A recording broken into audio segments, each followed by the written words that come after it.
the Cultural Forum Manipurna, Department of Art and Culture, Government of Manipur की Chief Minister की Artist के Tekbam 2023-24 की मखादा cell की मते पंजरना नुमित निनी चुपना आराम की पंगोर किबा Manipuri Folk Song and Culture हाई मसीदा सिंजरी बस सेमिनार असी हिंदी जनरल मिलता एक्सिक्यूटिव और फाइटर आपको प्रोजेक्ट टुडे सेमिनार असी की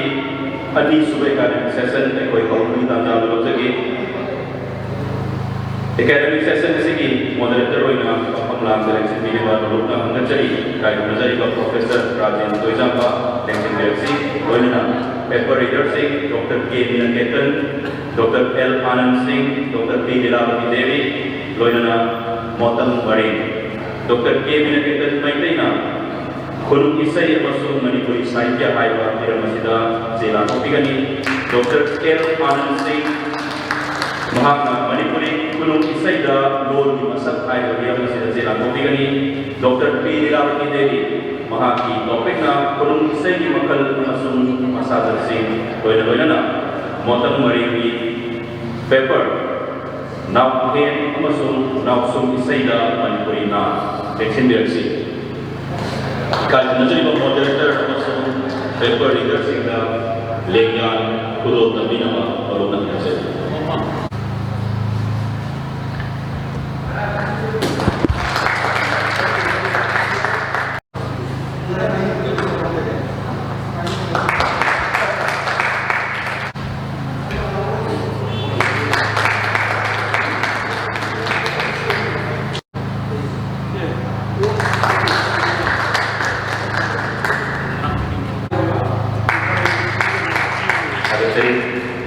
एकेडमिक सेशन से की मकाने का पता तो बिना बाइक नजर का मॉडरेटर डाल नजर तंजे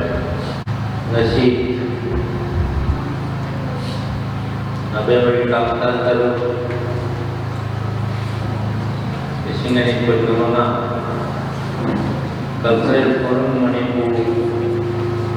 ना चीफ मिनिस्टर की आर्टिस्ट की मते गवर्नर ना संजबा मिनिंग चुप ना सत्ता कथा सेमिनार असी आणि सोबत एकेडमिक सेशन नसलेला लाइब्रेरी विभा जे बाकी सिंग असी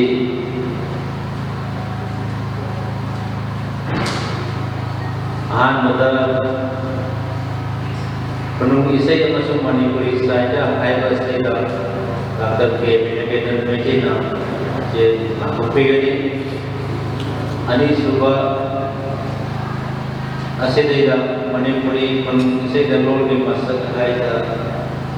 डॉक्टर एल आनंद सिंह माकी जे नागपुरगनी अहो सुबह खुरुम इसई के मकल पसंद मसादत सिंह हाइबा स्टेदा डॉक्टर पी लीलावती देवी ना जे नागपुरगनी मरी शुभदा मरी खुरुम इसई ना मरी नाय लव पता हाय बहिरम सदना मोटन मरेना इसे लाखोपिगनी असिकुंबा कल्चरल फोरम मणिपुर ना सिंधुना नमें इनी चुना चत्तरगरिबा department of art and culture government of Manipur का लोइना सिलिबा असिकुंबा सेमिनार नस्लेदा लेदेबा इरमरसी मणिपुरी फोक सॉन्ग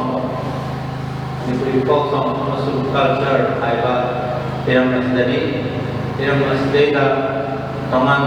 स्कॉलर्स सिंगना नरम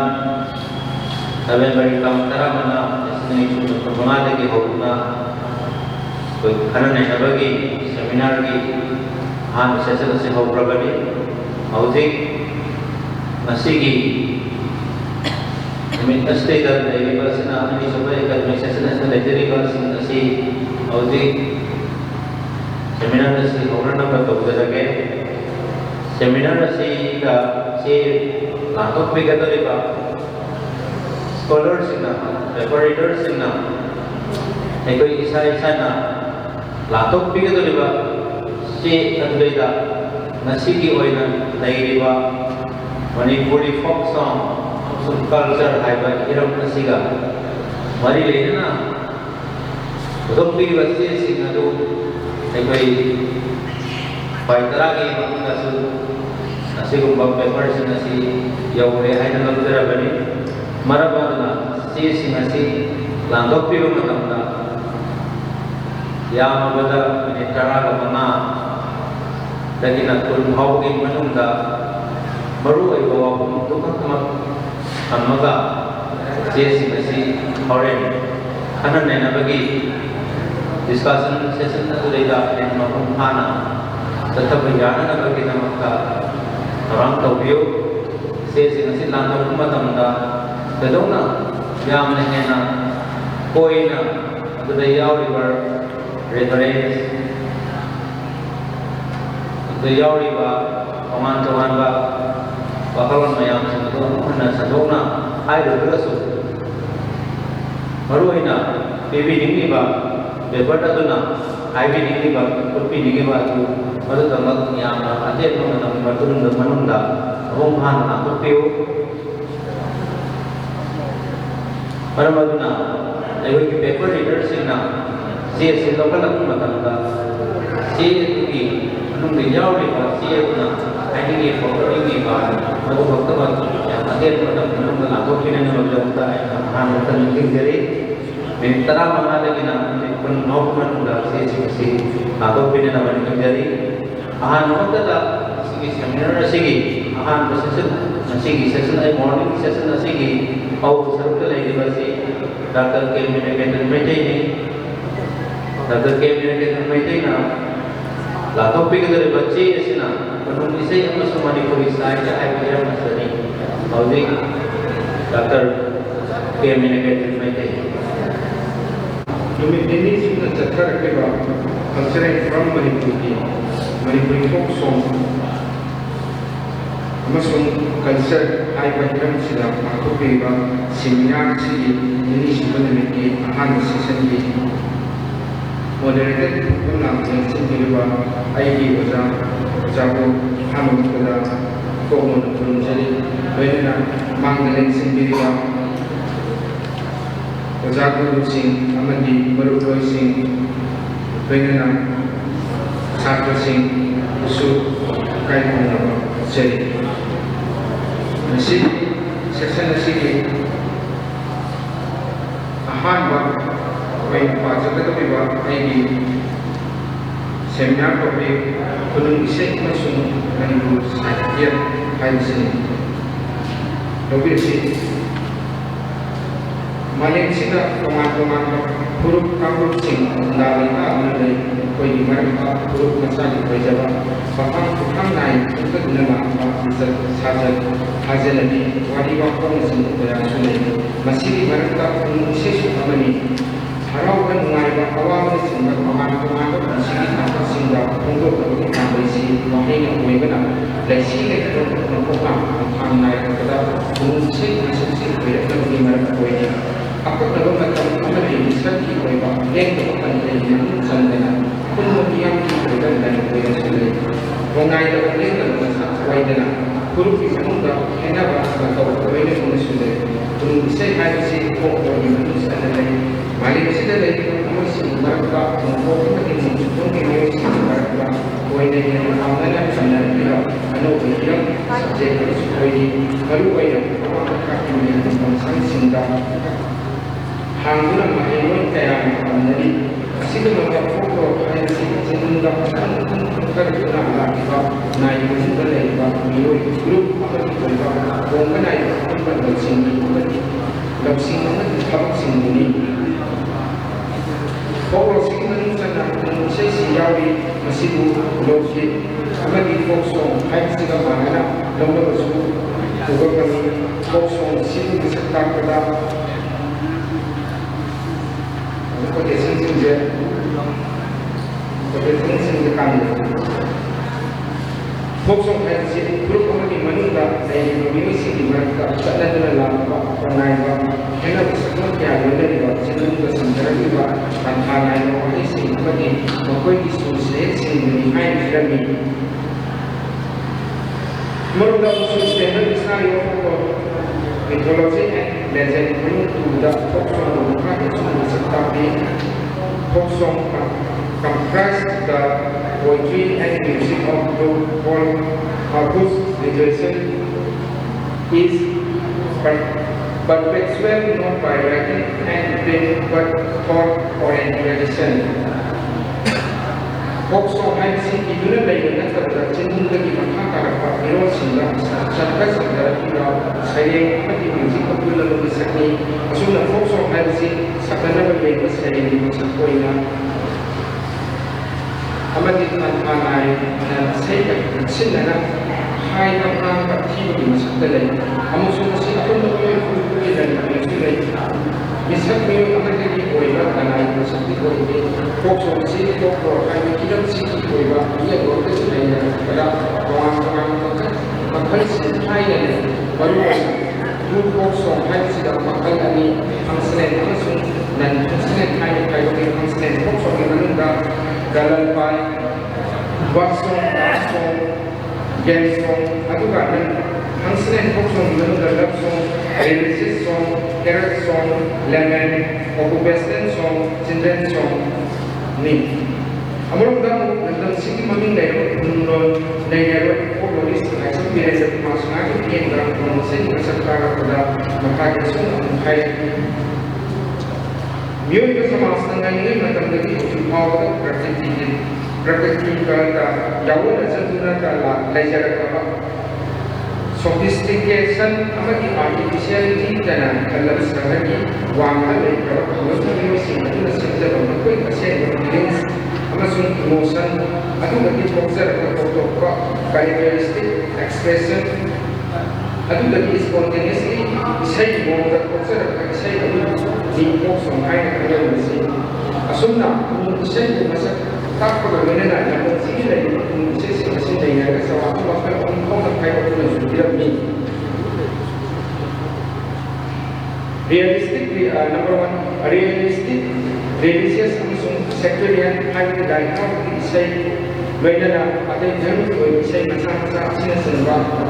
mostly amasung secular baru ay sinawon isay kaya number 3 nung sa sakay bahag seasonal kung isay kapagsunod isay mountain isay wal isay sinasanba lamdang sige na ikaw kapag ipagsunod isay sinsira pinagod mo ay kasawa kayo ko sila constant song non-constant song indoor amasung abot ko isay sinusunod behind supali asum na kaya sila tungan-tungan kan sisi beri kulisun isay sakay ba tungan-tungan ba sa ibahin masaktan doon yung yawi manipulitong isay kahit sinubok so kahit sinagigyan na pagpok sa puka kung sinugin matong sinusu alay sa bilay na pumasingakin yung gano'n kayo sa mga puso kahit sinubok isay gano'n ba dahil makakama o yung layin pokok di menunda pokso poperet pokok di hai na yung sa sakay na gabi ba wali bali na ba na yung gano'n na kawan-kawan kayo ato una kasi kung isay ay mga sinusod na mga kasi tulungan masih pahang na yung sinubok ako magandagi na sinubok ko na sinubok kuna biwa itu di menunda akun lo niang buwa onai ba oren ko lok sakya orientation Islam mo ko ina dai manipulin na yung kung isay ko yung masaksi pa kaya Kristo na dai langan sige ko yung isay ko ko kasi aliba lagi direct wari ito kaya ko sa mga ito na Kristo mo ni bali na bali dai dai direct si tabana ang ko si tabana sanami kita yakan kita na akya si tabana usaha nila na dai pa siyempre ko kaya ko si taraki akin ko si tabana sanami Apias dalam itu sahabat bersekarang pula dan dicatat memang bersih dalam kopi roinai kan umum betul tak memang betul yang apa saja. Kumpulkan bersih dalam senang ini umum betul kita tak tahu maharap kau roinai dalam berlagi tentang maharap kau dah kandaraki masih tak ada kumpulkan bersih dalam kopi roinai kan ini nak tinggal pada sana kita bisa masuk maidai ina isay da sini ko mo kalasan senang apa seperti ko nungka lagi nungka lagi sanan nan kale dari mati dari ko lain ko dari ka sun sake अनकोट अरीबन मंगा पीरिबा session सिंगी वाकलों ताइलों Pansi कोयरगई मसक खगन बनी अतिकोपन सीदबगी सनामही खुदाफंदी अतिया सीदबना निसाबन कोई महाक लेसेनी तौबीरो ninety खुदाफंदी अतिनार कोई महाक लेसेनी अदुगा machine खगन मसकना ताइलों मकुना अहां का क्लास सेनी मुंशिसु कोककी हाई सी लोगों का सिनागा मकाता नगरनी असुना सिंहाव जिंदगी सदर कना लाने से बड़ा प्रसिद्ध से मुझे की मतलब कोई इसे कोई जिंदा अखां अखां ना इसे कना लाने से या इथोका का होना है तो मैंने ले रखा मतलब ना दो कोई मसद कोई को माये का सकता है ये बात मतलब जिंदा संकर है ना होना है तो वहां की गुना जब कोई लोग बेरकी Manipur Korea prosesisu jenunda di Korea kaya kita istilah kita berarti masih malah loan sing di lain Korea sing di Korea kiba sangat kiba masa kemana lagi Korea masih teman-teman masih singgau dari masih dah waktu masa element of imagination dan sini masa element of intellect Ibul masuk element of emotion, masuk di kongkong, ibul masuk element of style singgawi. Wakanwan loksi masuk ibul masuk singa. Saya kira aku ni acun bah masuk jadi bahagian mana dapat masuk kuyati. Aduga, untuk ibul masuk na pani hazawa bayanguna hazawi taseng dapat masuk dah mumpa ini tidak makun apa kuyati. Korea orang ini orang masak sangat guna saya jauh masih nak cap jenuh kita beri saya ini Manipur saya ini masak tu boleh Manipur saya irong yang pun nanti lain bagai masuk boleh Manipur punya mana lain sesi yang apa kata Manipur saya ini pada waktu itu yang masuk singgu tentang kami. Bagaimana kamu? Dalam sikap kami waktu sesi juga Manipur dapat orang kita ada sana susah ada sebab kami kok sisu orang kami bakal sini menunggu bakal sini menunggu sana maksud saya yang dimaksud saya sisu simpan saya sampai keluar saya amasung sahabat juga bersih dan bersih saya dan berkreasi lain. Belum saya maka segi mereka yang langsung saya maksudnya terlalu namanya itu mau buka itu imam itu namanya itu memang dapat kita panggil cara dengan Ini kita profession tinggal pala mau anu hai kita bersih tu maka jatra kita hai ni bersih maka tak hai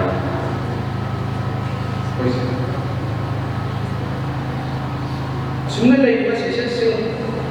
Naya bagi orang yang dalam hai kondisi sosial orang atau berbeda dalam mana itu atau mana semakin atau berbeda di dengan profil dengan waktu itu dari masa itu dalam pada pada masa itu kami mungkin beriba kalau saya beda dari masa kami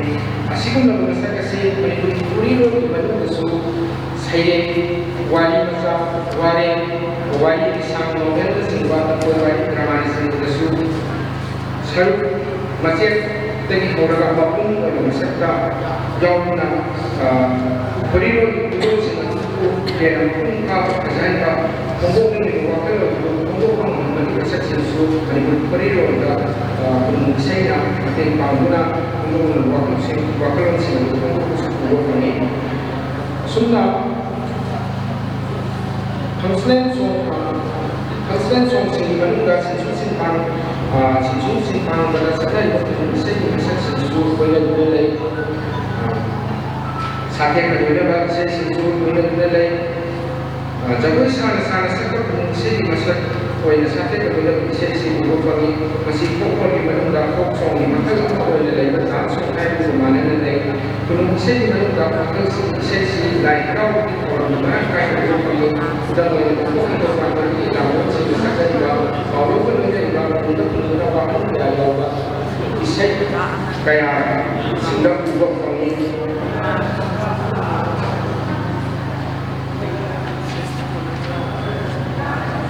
Manipuri kuning isay manuka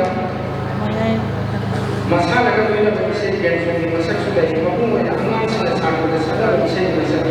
kuning isay si Puriro na ako hindi ko masak sing bago si Puriro na dahil amorda muso kami sa nila na isay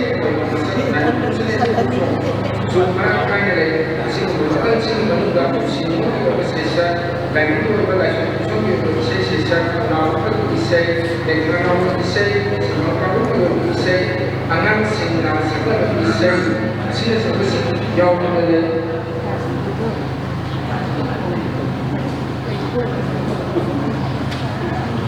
belum isay belum dapat ini pun sama pada dulu dari asal kau pada dari so dan lagi lagi isay religious songs sudah lagi bahkan sing mereka lagi bagus seharusnya sampai isay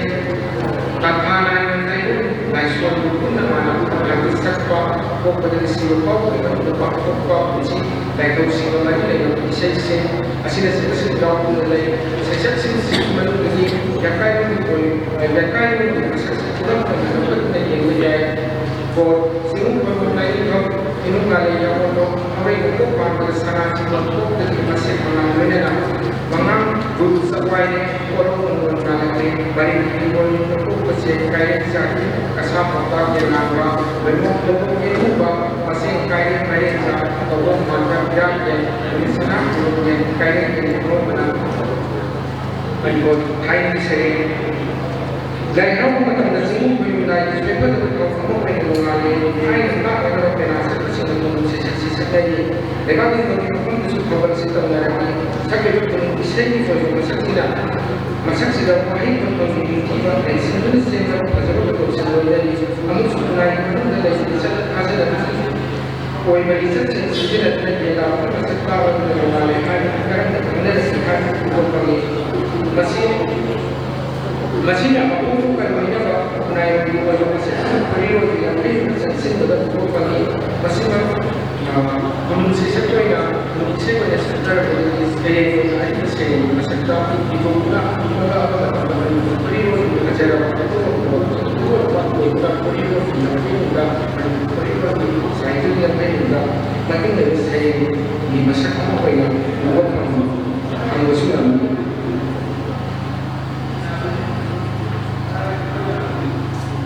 Menurut saya mana lagi juga aduga fokus di mana dana kamu fokus sama hal apa koi bola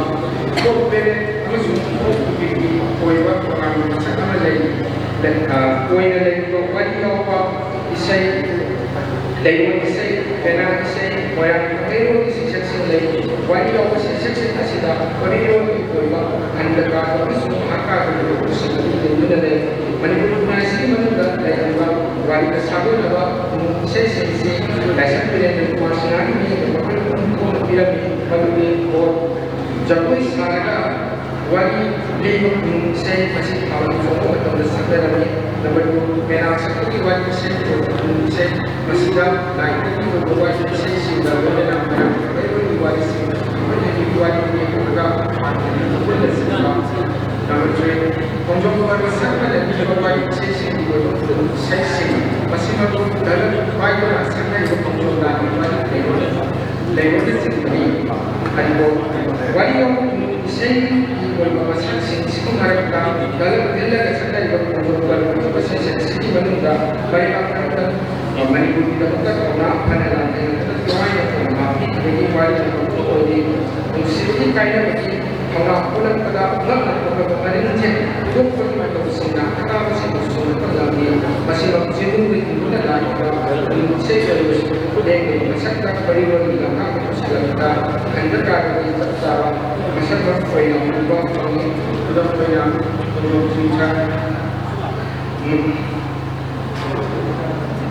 Kenjuna lai ne bina singa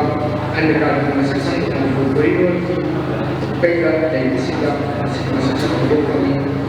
managa matabuka amusu dai ni ko property of masaksin ko ko kami pengakaman masingin dengan singi masaksin senjata dengan juga satu da property situ seperti ulang-ulang sentrau ko era masaksin masaksin ye masih nama ko tidak tahu di bawah sana apa di bawah di mana loh yang dengan kegiatan angin ceria jauh dan mampu dapat berhasil dengan sentrau ko desa ini masih di mana sibuk segala dengan biasa lego sekarang ini mata sudah aku proses menjadi wajib kali Dayon sesi fokus di mana ada apapun yang berkaitan dengan saya kerja So bagi conclusion serup sinato yang biro atau yang benar atau si menyambut sebelum ini yang benar itu yang bukan lain baik para berikan oleh mesti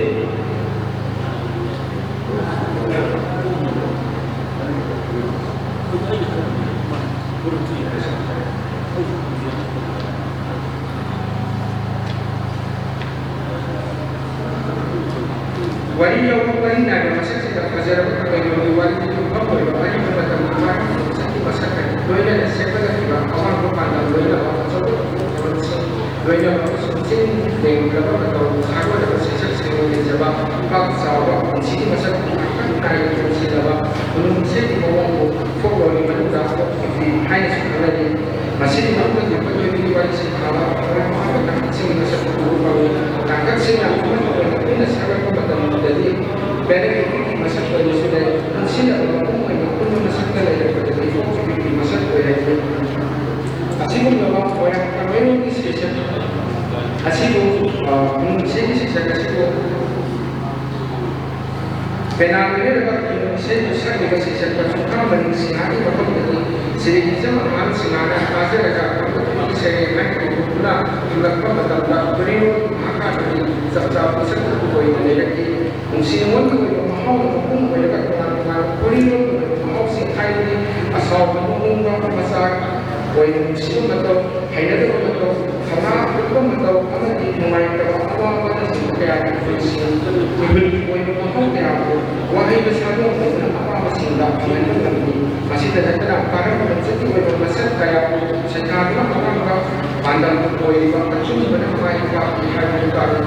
menurut saya koi masih hanya di mana naik macam kedua sekarang kita masak sini baru ini dengan nasi juga masih lepas paksana dalam angkat terang mereka pun ada segala kurang jadi saya jadi menurut kuriron mereka pun saya tahu tadi angkat jadi baru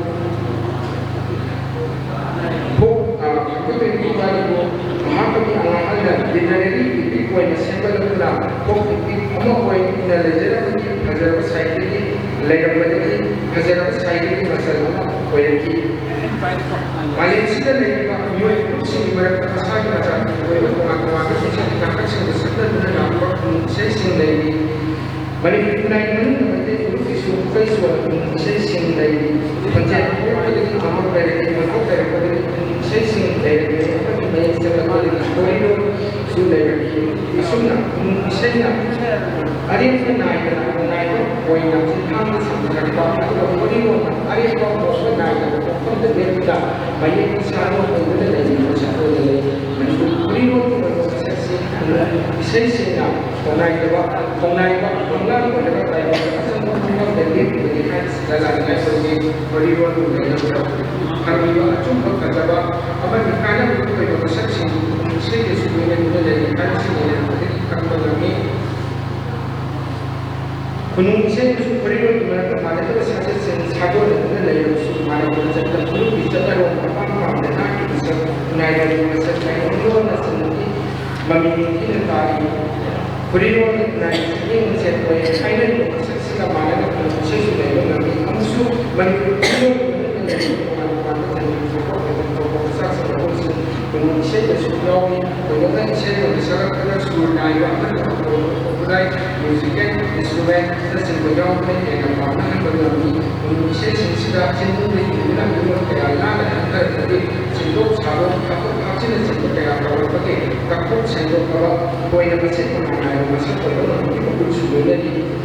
ꯈꯨꯅꯨꯡ ꯏꯁꯩ ꯑꯃꯗꯤ ꯃꯅꯤꯄꯨꯔꯤ ꯈꯨꯔꯤꯔꯣꯜ ꯍꯥꯏꯕꯁꯤꯗ ꯈꯣꯡꯅꯥꯏꯕ ꯆꯤꯡꯅꯨꯡꯗ ꯆꯠꯊꯔꯛꯄ ꯑꯃꯁꯨꯡ ꯈꯣꯡꯅꯥꯏꯗꯕ ꯃꯌꯦꯛꯇ ꯏꯗꯨꯅ ꯂꯩꯔꯤꯕ ꯃꯁꯛ ꯑꯣꯏꯕꯁꯨ ꯂꯩꯔꯤ ꯑꯁꯨꯝꯅ ꯈꯨꯅꯨꯡ ꯏꯁꯩꯅ ꯃꯅꯤꯄꯨꯔꯤ ꯈꯨꯔꯤꯔꯣꯜꯒꯤ ꯃꯅꯨꯡꯗ ꯁꯩꯔꯦꯡ ꯋꯥꯔꯦꯡ ꯋꯥꯔꯤ ꯃꯆꯥ ꯋꯥꯔꯤ ꯂꯤꯁꯥꯡ ꯅꯣꯚꯦꯜ ꯑꯃꯁꯨꯡ ꯗ꯭ꯔꯃꯥ ꯂꯝꯀꯣꯏ ꯋꯥꯔꯤꯅꯆꯤꯡꯕꯗ ꯌꯥꯎꯗꯨꯅ ꯂꯩꯕꯒꯤ ꯃꯁꯛꯁꯤꯡꯁꯨ ꯎꯕ ꯃꯤꯗꯨꯒꯦꯗꯟꯒꯤ ꯈꯨꯅꯨꯡ ꯏꯁꯩ ꯑꯃꯁꯨꯡ ꯃꯅꯤꯄꯨꯔꯤ ꯁꯥꯍꯤꯇ꯭ꯌ ꯍꯥꯏꯕ ꯆꯦ ꯑꯁꯤꯗ ꯃꯍꯥꯛꯅ ꯍꯥꯏꯖꯅꯤꯡꯉꯤꯕꯁꯤ ꯈꯨꯅꯨꯡ ꯏꯁꯩ ꯍꯥꯏꯅ ꯑꯩꯈꯣꯏꯅ ꯈꯪꯅꯔꯤꯕ ꯑꯩꯈꯣꯏꯒꯤ ꯑꯣꯔꯦꯜ ꯂꯤꯇꯔꯦꯆꯔ ꯑꯣꯏꯅ ꯂꯩꯔꯤꯕ ꯑꯁꯤꯒꯨꯝꯕ ꯑꯩꯈꯣꯏꯒꯤ ꯐꯣꯛꯂꯣꯔꯒꯤ ꯐꯣꯛ ꯂꯤꯇꯔꯦꯆꯔꯒꯤ ꯁꯔꯨꯛꯁꯤꯡ ꯑꯁꯤ ꯍꯧꯖꯤꯛꯀꯤ ꯑꯃꯁꯨꯡ ꯑꯩꯈꯣꯏꯒꯤ ꯍꯧꯔꯛꯏꯕ ꯃꯅꯤꯄꯨꯔꯤ ꯁꯥꯍꯤꯇ꯭ꯌꯒꯤ ꯑꯁꯤꯒꯨꯝꯕ ꯁꯛꯂꯣꯟꯁꯤꯡ ꯑꯁꯤꯗ ꯈꯨꯅꯨꯡ ꯏꯁꯩꯒꯤ ꯃꯐꯝꯁꯦ ꯀꯌꯥꯃꯨꯛ ꯌꯥꯝꯅ ꯂꯩꯕꯒꯦ ꯍꯥꯏꯕꯗꯨ ꯃꯍꯥꯛꯀꯤ ꯆꯦ ꯑꯁꯤꯗ ꯃꯔꯨꯑꯣꯏꯅ ꯄꯨꯊꯣꯛꯄ ꯄꯥꯝꯖꯔꯤꯕꯁꯤꯡ ꯑꯁꯤ ꯃꯍꯥꯛꯀꯤ ꯆꯦ ꯑꯁꯤ ꯌꯥꯝꯅ ꯃꯄꯨꯡ ꯐꯥꯕ ꯍꯥꯏꯔꯤꯕ ꯑꯩꯈꯣꯏꯅ ꯄꯤꯖꯔꯤꯕ ꯈꯨꯅꯨꯡ ꯏꯁꯩ ꯑꯃꯁꯨꯡ ꯃꯅꯤꯄꯨꯔꯤ ꯁꯥꯍꯤꯇ꯭ꯌ ꯍꯥꯏꯕ ꯍꯤꯔꯝ ꯑꯁꯤꯗ ꯌꯥꯝꯅ ꯃꯄꯨꯡ ꯐꯥꯕ ꯃꯑꯣꯡ ꯑꯃꯗ ꯂꯥꯛꯄ ꯆꯦ ꯑꯃꯅꯤ ꯍꯥꯏꯅ ꯑꯩꯈꯣꯏꯅ ꯂꯧꯖꯩ ꯃꯁꯤꯒꯤꯗꯃꯛꯇ ꯃꯤꯗꯨꯒꯦꯗꯟꯕꯨ ꯊꯥꯒꯠꯆꯔꯤ ꯃꯁꯤ ꯍꯣꯔꯦꯟ ꯃꯌꯥꯝꯅ ꯑꯃꯨꯛ ꯗꯤꯁꯀꯁꯟ ꯁꯦꯁꯟꯗ ꯃꯁꯤꯗꯩꯗ ꯌꯥꯎꯔꯤꯕ ꯈꯨꯅꯨꯡ ꯏꯁꯩ ꯑꯃꯁꯨꯡ ꯃꯅꯤꯄꯨꯔꯤ ꯁꯥꯍꯤꯇ꯭ꯌ ꯍꯥꯏꯕ ꯆꯦ ꯑꯁꯤ ꯄꯥꯊꯣꯛꯄꯤꯕ ꯑꯁꯤꯗ ꯃꯁꯤꯒꯤ ꯈꯨꯅꯨꯡ ꯏꯁꯩꯗ ꯂꯩꯔꯤꯕꯁꯤꯡ ꯑꯗꯨ ꯌꯦꯡꯁꯤꯟꯕꯤꯔꯒ ꯈꯟꯅ ꯅꯩꯅꯕꯗ ꯁꯔꯨꯛ ꯌꯥꯕꯤꯅꯅꯕꯒꯤ ꯇꯧꯖꯔꯤ ꯈꯟꯅ ꯅꯩꯅꯕꯒꯤ ꯁꯔꯨꯛ ꯑꯁꯤꯗꯤ ꯄꯦꯄꯔ ꯔꯤꯗꯔꯁꯤꯡ ꯑꯁꯤꯅ ꯄꯦꯄꯔ ꯔꯤꯗꯔ ꯃꯔꯤ ꯑꯁꯤꯅ ꯄꯨꯟꯅ ꯆꯦ ꯑꯁꯤ ꯂꯥꯛꯊꯣꯛꯄ ꯂꯣꯏꯔꯕ ꯃꯇꯨꯡ ꯑꯗꯨꯗ ꯑꯩꯈꯣꯏꯒꯤ ꯗꯤꯁꯀꯁꯟ ꯁꯦꯁꯟ ꯑꯁꯤ ꯃꯄꯨꯡ ꯐꯥꯅ ꯄꯥꯡꯊꯣꯛꯅꯕ ꯊꯝꯖꯕꯅꯤ ꯍꯧꯖꯤꯛ ꯃꯊꯪꯗ ꯑꯃꯨꯛ ꯂꯩꯖꯔꯤꯕꯁꯤꯅ ꯃꯊꯪꯗ ꯂꯩꯔꯤꯕꯁꯤ ꯗꯥꯛꯇꯔ ꯑꯦꯜ ꯑꯅꯟ ꯁꯤꯡꯍ ꯍꯥꯏꯕꯁꯤꯅꯤ ꯗꯥꯛꯇꯔ ꯑꯦꯜ ꯑꯅꯟ ꯁꯤꯡꯍꯅ ꯂꯥꯛꯊꯣꯛꯄꯤꯒꯗꯧꯔꯤꯕ ꯆꯦ ꯑꯁꯤꯅ ꯃꯅꯤꯄꯨꯔꯤ ꯈꯨꯅꯨꯡ ꯏꯁꯩꯗ ꯂꯣꯜꯒꯤ ꯃꯁꯛ ꯍꯥꯏꯕꯁꯤꯅꯤ ꯑꯩꯈꯣꯏꯅ ꯃꯅꯤꯄꯨꯔꯤ ꯂꯣꯜ ꯍꯥꯏꯕꯁꯤ ꯃꯅꯤꯄꯨꯔꯤ ꯀꯜꯆꯔꯒꯤ ꯂꯣꯜ ꯍꯥꯏꯕꯁꯤ ꯀꯜꯆꯔꯒꯤ ꯀꯣꯝꯄꯣꯅꯦꯟ ꯑꯃꯅꯤ ꯂꯣꯜ ꯑꯁꯤꯗ ꯌꯥꯎꯔꯤꯕ ꯐꯖꯕ ꯃꯌꯥꯝꯁꯤꯡ ꯑꯁꯤ ꯇꯣꯉꯥꯟ ꯇꯣꯉꯥꯟꯕ ꯍꯧꯖꯤꯛꯀꯤ ꯁꯥꯍꯤꯇ꯭ꯌ ꯑꯃꯁꯨꯡ ꯃꯅꯤꯄꯨꯔꯤ ꯈꯨꯅꯨꯡ ꯏꯁꯩꯗ ꯇꯣꯉꯥꯟ ꯇꯣꯉꯥꯟꯕ ꯃꯁꯛꯇ ꯑꯦꯜ ꯑꯅꯟꯅ ꯃꯥ ꯄꯨꯊꯣꯛꯄꯤꯔꯛꯀꯅꯤ ꯍꯧꯖꯤꯛ ꯃꯅꯤꯄꯨꯔꯤ ꯈꯨꯅꯨꯡ ꯏꯁꯩꯒ ꯂꯣꯜꯒꯤ ꯃꯁꯛ ꯍꯥꯏꯕ ꯍꯤꯔꯝ ꯑꯁꯤꯗ ꯆꯦ ꯂꯥꯛꯊꯣꯛꯄꯤꯒꯗꯧꯔꯤꯕꯁꯤ L Anand Singh doctor L Anand opinion meeting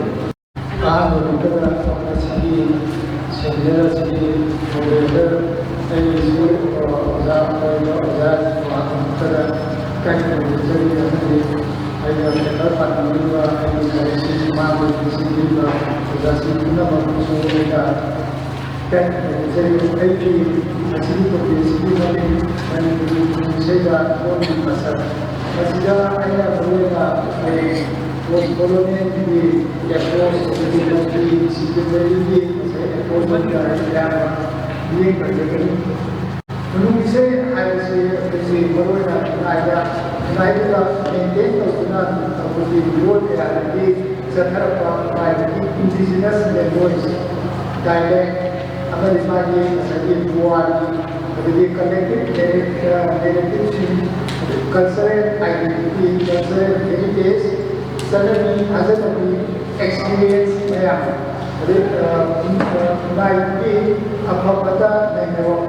social criticism, resistance,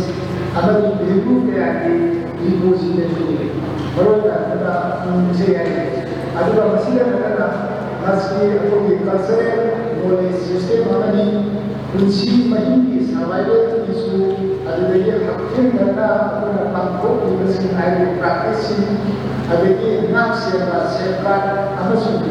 adadagi agopa amagana variety adadagi critical knowledge waktu saja adadagi philosophy and wisdom nasibu isu asagi university yang ada Gunung saya yang tidak ada punya anda yang dia masih ada universiti yang amati masih makanya gunung saya naik ke से मागी कोई mission कोई type से को गाना तमाम है अभी तो गए अथवा परवाना मिशन मैंने कल के आए से प्राइवेट परवाना मिशन ना क्या किया है इसी को फोटो लगता मागी और गुप्ता सही संभाल है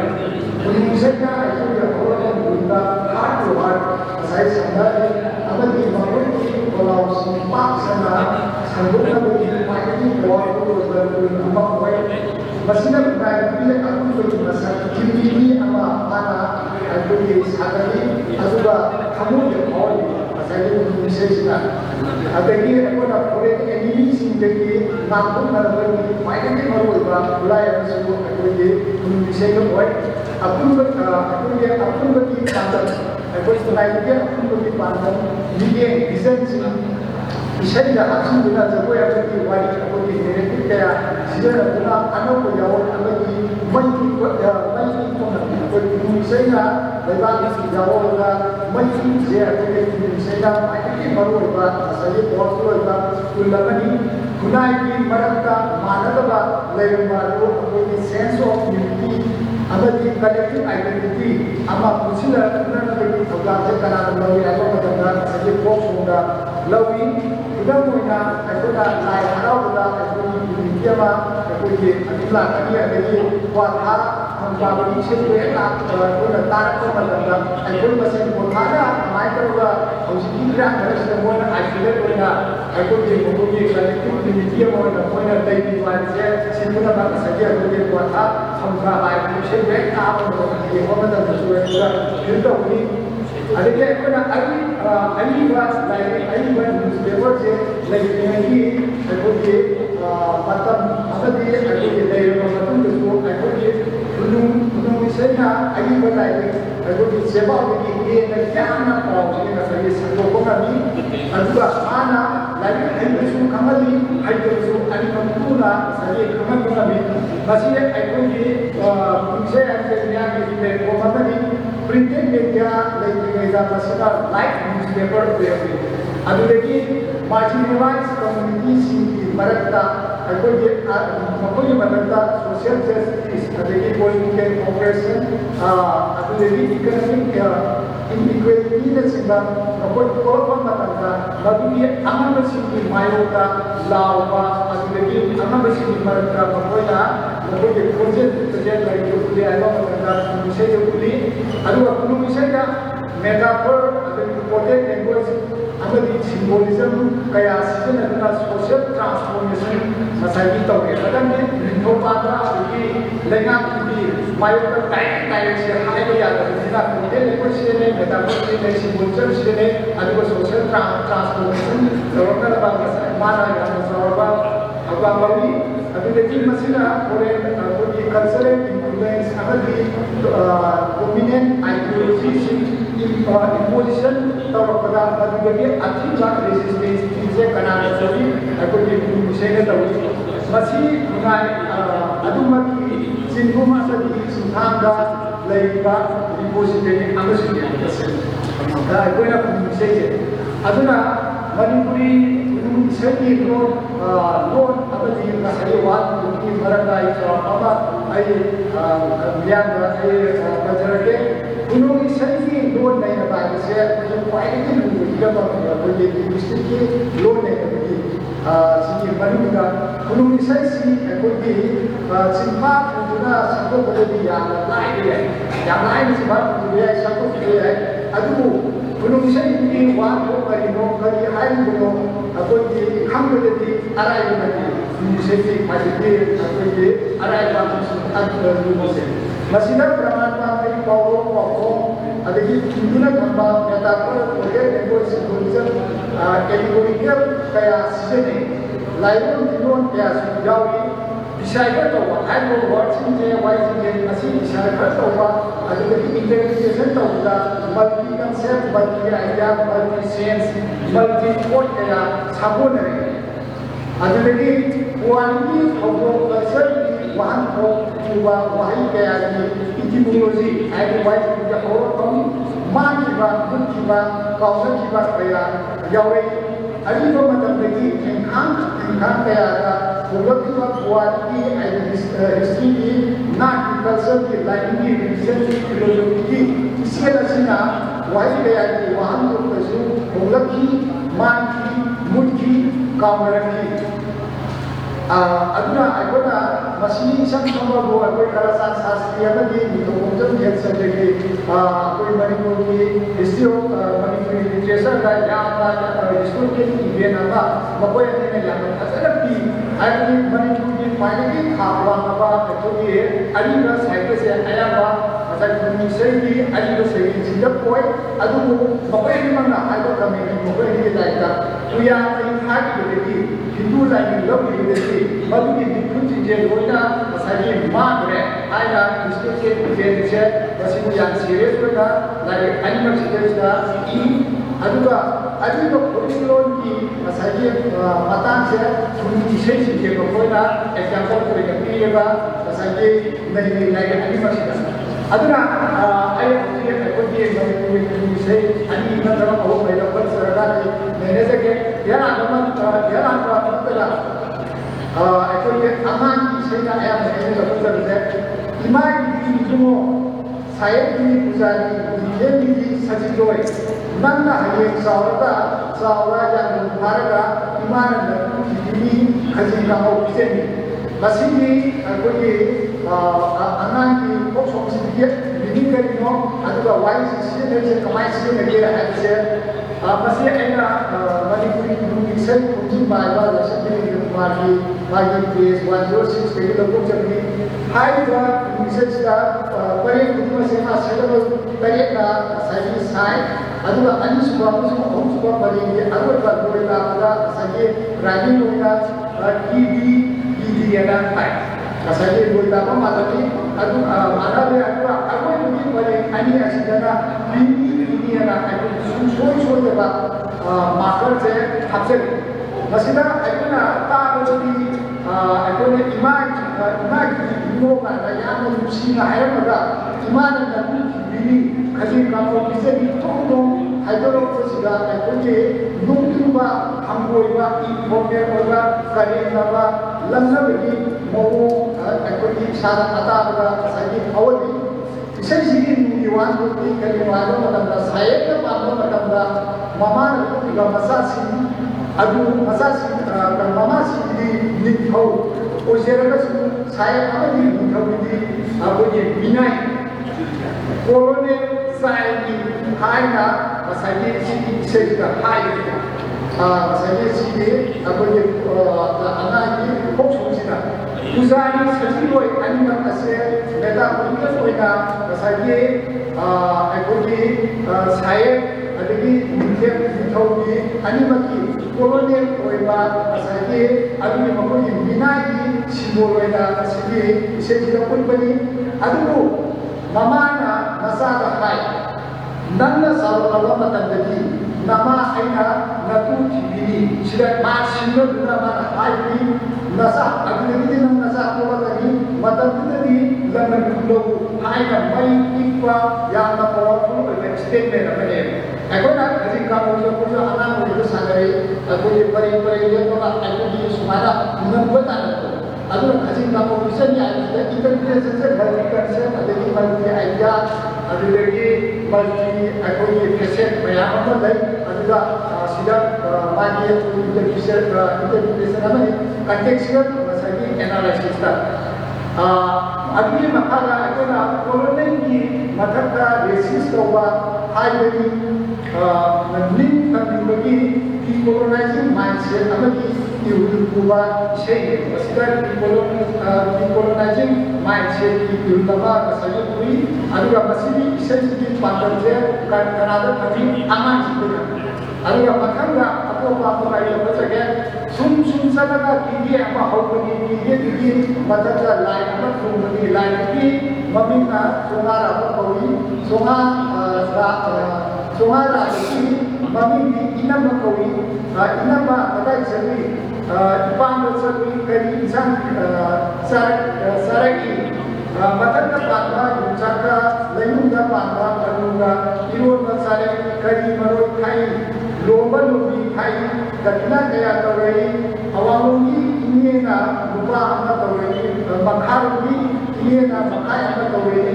नोकोलोंगी इनेना सिद्धि अमा पिरई रुपा ना रुपौरे मखाय ना खायौरे सिद्धि ना सिगे सिगी असाइगे अनांगी फोक्सों जिगी इंटरप्रिटेशन से असाइगे सिदा मागी डिक्शन से याम फजना असाइगे की अदुगा आई असाइगे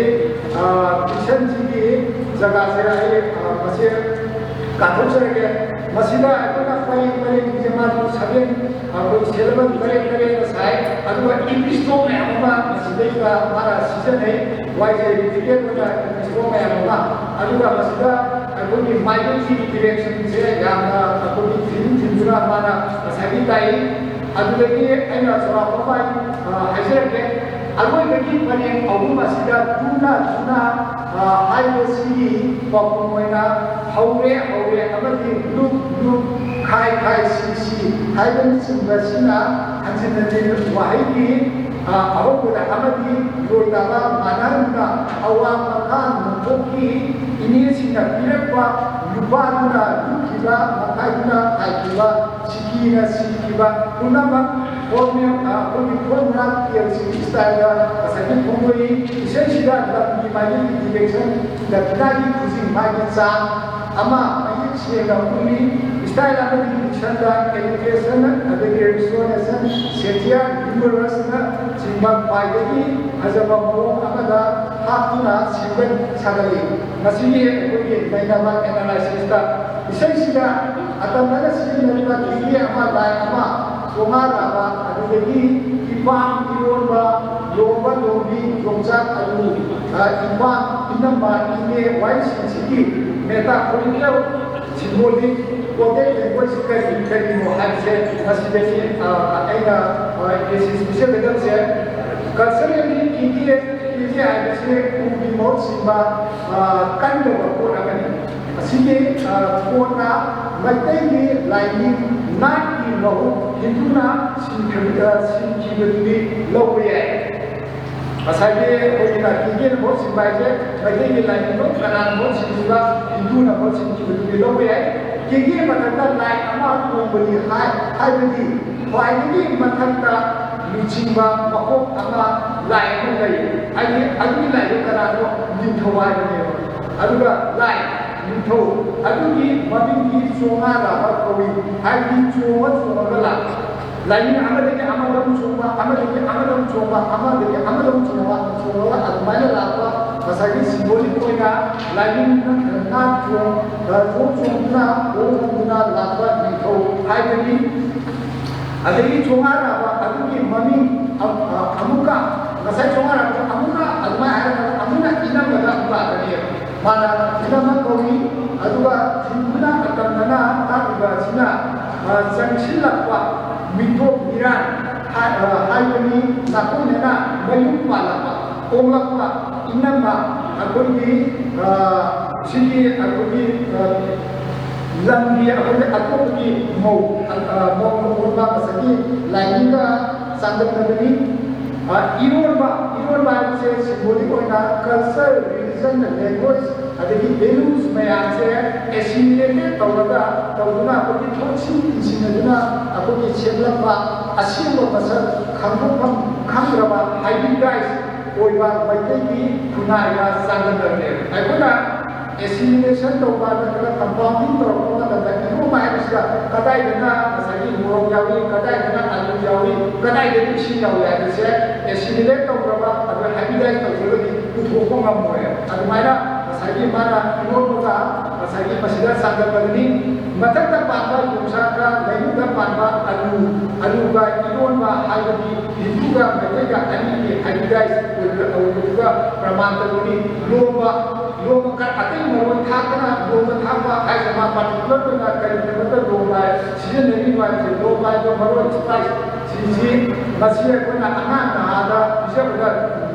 कोगी लोबी लाइका सोई लोबी ने मिशन दम मरोनी मसे साइंटिफिकली कंटिन्यूटी अमा कोपा अवेना सो मसिए मरोइसे साइंटिफिक फटे साइंटिफिकली कोइना अदुगी मरोनी सो मसे मा सा हासन अदुना अखोना ꯊꯣꯛꯂꯛꯂꯤꯕ ꯑꯗꯒꯤ ꯇꯧꯔꯛꯂꯤꯕ ꯄꯨꯝꯅꯃꯛ ꯑꯁꯦ ꯃꯄꯥꯟꯗꯒꯤ ꯍꯥꯏꯗꯤ ꯃꯄꯥꯟꯗ ꯇꯧꯔꯛꯄ ꯉꯥꯛꯇꯅꯤ ꯑꯗꯨꯗꯒꯤ ꯃꯁꯤꯗ ꯌꯥꯝꯅ ꯐꯖꯕ ꯑꯃꯅ ꯑꯩꯈꯣꯏꯒꯤ ꯁꯤꯒꯤꯁꯤꯒ ꯑꯩꯈꯣꯏꯒꯤ ꯏꯄꯥꯝ ꯈꯥꯝꯕꯤꯕ ꯌꯧꯔꯦ ꯍꯥꯏꯕ ꯑꯩꯈꯣꯏꯒꯤ ꯐꯣꯛ ꯁꯣꯡꯗꯨꯒ ꯑꯅꯤꯁꯤ ꯄꯨꯔꯥ ꯀꯟꯇ꯭ꯔꯥꯁ ꯑꯃꯅ ꯃꯥꯒꯤ ꯑꯣꯔꯤꯖꯤꯅꯦꯜ ꯕ꯭ꯂꯠ ꯑꯁꯦꯡꯕꯗꯨꯅ ꯃꯥꯒꯤ ꯃꯄꯥ ꯍꯧꯔꯛꯐꯝ ꯃꯄꯥꯗꯨꯒꯤ ꯑꯩꯈꯣꯏꯒꯤ ꯃꯗꯨꯕꯨ ꯃꯔꯩꯕꯥꯛꯅꯤꯡꯕ ꯃꯗꯨꯕꯨ ꯅꯨꯡꯁꯤꯖꯕ ꯑꯗꯨꯗ ꯉꯁꯥꯏꯒꯤ ꯁꯥꯒꯠꯄ ꯉꯁꯥꯏꯒꯤ ꯅꯦꯔꯦꯇꯤꯚꯅꯤ ꯑꯗꯨꯒ ꯃꯁꯤꯅ ꯑꯗꯨꯒꯤ ꯇꯥꯏꯑꯣꯟꯅꯕ ꯃꯑꯣꯡꯗ ꯉꯁꯥꯏꯒꯤ ꯁꯥꯒꯠꯄ ꯅꯦꯔꯦꯇꯤꯚꯅꯤ ꯏꯁꯩ ꯑꯁꯤꯗ ꯗꯈꯤꯅꯥ ꯄꯤꯔꯛꯂꯤꯕꯁꯤꯡꯁꯤ ꯃꯄꯥꯒꯤ ꯃꯔꯦꯡ ꯉꯥꯛꯇꯅꯤ ꯀꯅꯥꯅꯣ ꯈꯪꯗꯕ ꯑꯃꯅ ꯑꯍꯧꯕꯗ ꯋꯥꯔꯤꯁꯤ ꯉꯁꯥꯏꯒꯤ ꯂꯤꯔꯝꯃꯤ ꯑꯗꯨꯒꯤ ꯃꯇꯨꯡꯗ ꯃꯅꯝꯃꯒ ꯉꯁꯥꯏꯒꯤ ꯃꯥꯒꯤ ꯃꯅꯥꯎꯅꯨꯄꯤꯒ ꯑꯅꯤꯒꯤ ꯋꯥꯔꯤꯗ ꯑꯁꯦꯡꯕ ꯏꯒ ꯁꯦꯡꯗꯕꯤ ꯏꯒ ꯑꯅꯤꯒꯤ ꯋꯥꯔꯤꯗ ꯑꯃꯨꯛ ꯉꯁꯥꯏꯒꯤ ꯇ꯭ꯔꯥꯟꯁꯐꯣꯔꯝ ꯇꯧꯔꯛꯏ ꯃꯄꯥꯟꯗꯒꯤ ꯄꯤꯔꯛꯈꯤꯕ ꯄꯨꯝꯅꯃꯛ ꯂꯨꯞꯈꯤ ꯈꯥꯏꯈꯤ ꯑꯗꯒꯤ ꯁꯤꯈꯤ ꯈꯨꯅꯨꯡ ꯏꯁꯩ ꯑꯁꯤ ꯌꯥꯝꯅ ꯁꯥꯏꯟꯇꯤꯐꯤꯛ ꯑꯣꯏꯕ ꯃꯩꯇꯩꯒꯤ ꯁꯣꯁꯤꯌꯦꯜ ꯀ꯭ꯔꯤꯇꯤꯛ ꯑꯃꯅꯦꯕ सिगी फोक सॉन्ग सिगी ग्रांड है तारे की बारे फोक सॉन्ग की तरह का फाइनली सोशल क्रिटिक होती सिगी जो फोक सॉन्ग सी कोई इसे अच्छी लगी ये न खावाबा इसे कोई देखकर ताम होकनी इसे अच्छी पांडव जो हौरक इबा सजा अनाज जिधर कमी कोई हनुमान बीमा भागी वाली अदगी कोई ना सिद्धसु यावर कोई कल्चर मान तो कोई बंदा सजी रेजिस्ट हुआ मनबा मनबगी अदगी माना चुम्नगी नेचुरली पान तो होगा थागर दो पंद्रह युवना इंजबदा इलदा मदुदा थारुगी मान को मुसारगा लीबगी अदगी यावर सोमना कीगेना मसागी कुदी बोल सिंबगी अनि से कोना कंसेप्चुअल अदगी कंटेक्चुअल अदगी परसेप्शन दा कोना अदगी मसागी नेनबा याय अदुगा अरोइबा कोइना आइना लखसगदबा अतोपा बना क्वा करी मोमो साक सको मदा साजके साफदे इसिं खुया मदा थके थपदे सोमदा सके चपदे ओरोदा सके चपदे मखादे निके निफदे अदगी मथरोदा सके चपदे तुंगा मुना येंगिदु कनानो आइगी इसा खोंगोन नांगिनी नसा अनुसारगे यागे इसा कन्ना यारो स्वाहा सिगी लास्ट की स्वाहा बेजगा मसिगी कया अगुनी मुंसे सिगी मागी नबी बा आयी बा मसागी करी वालो मागी डिक्शन इशू मागी सिगा अगुनी याना फजबले अदु वाई मदु कांजरगे मसिदा क्वाना याना अगुनी जाका सिगा अगुनी मुंजना नि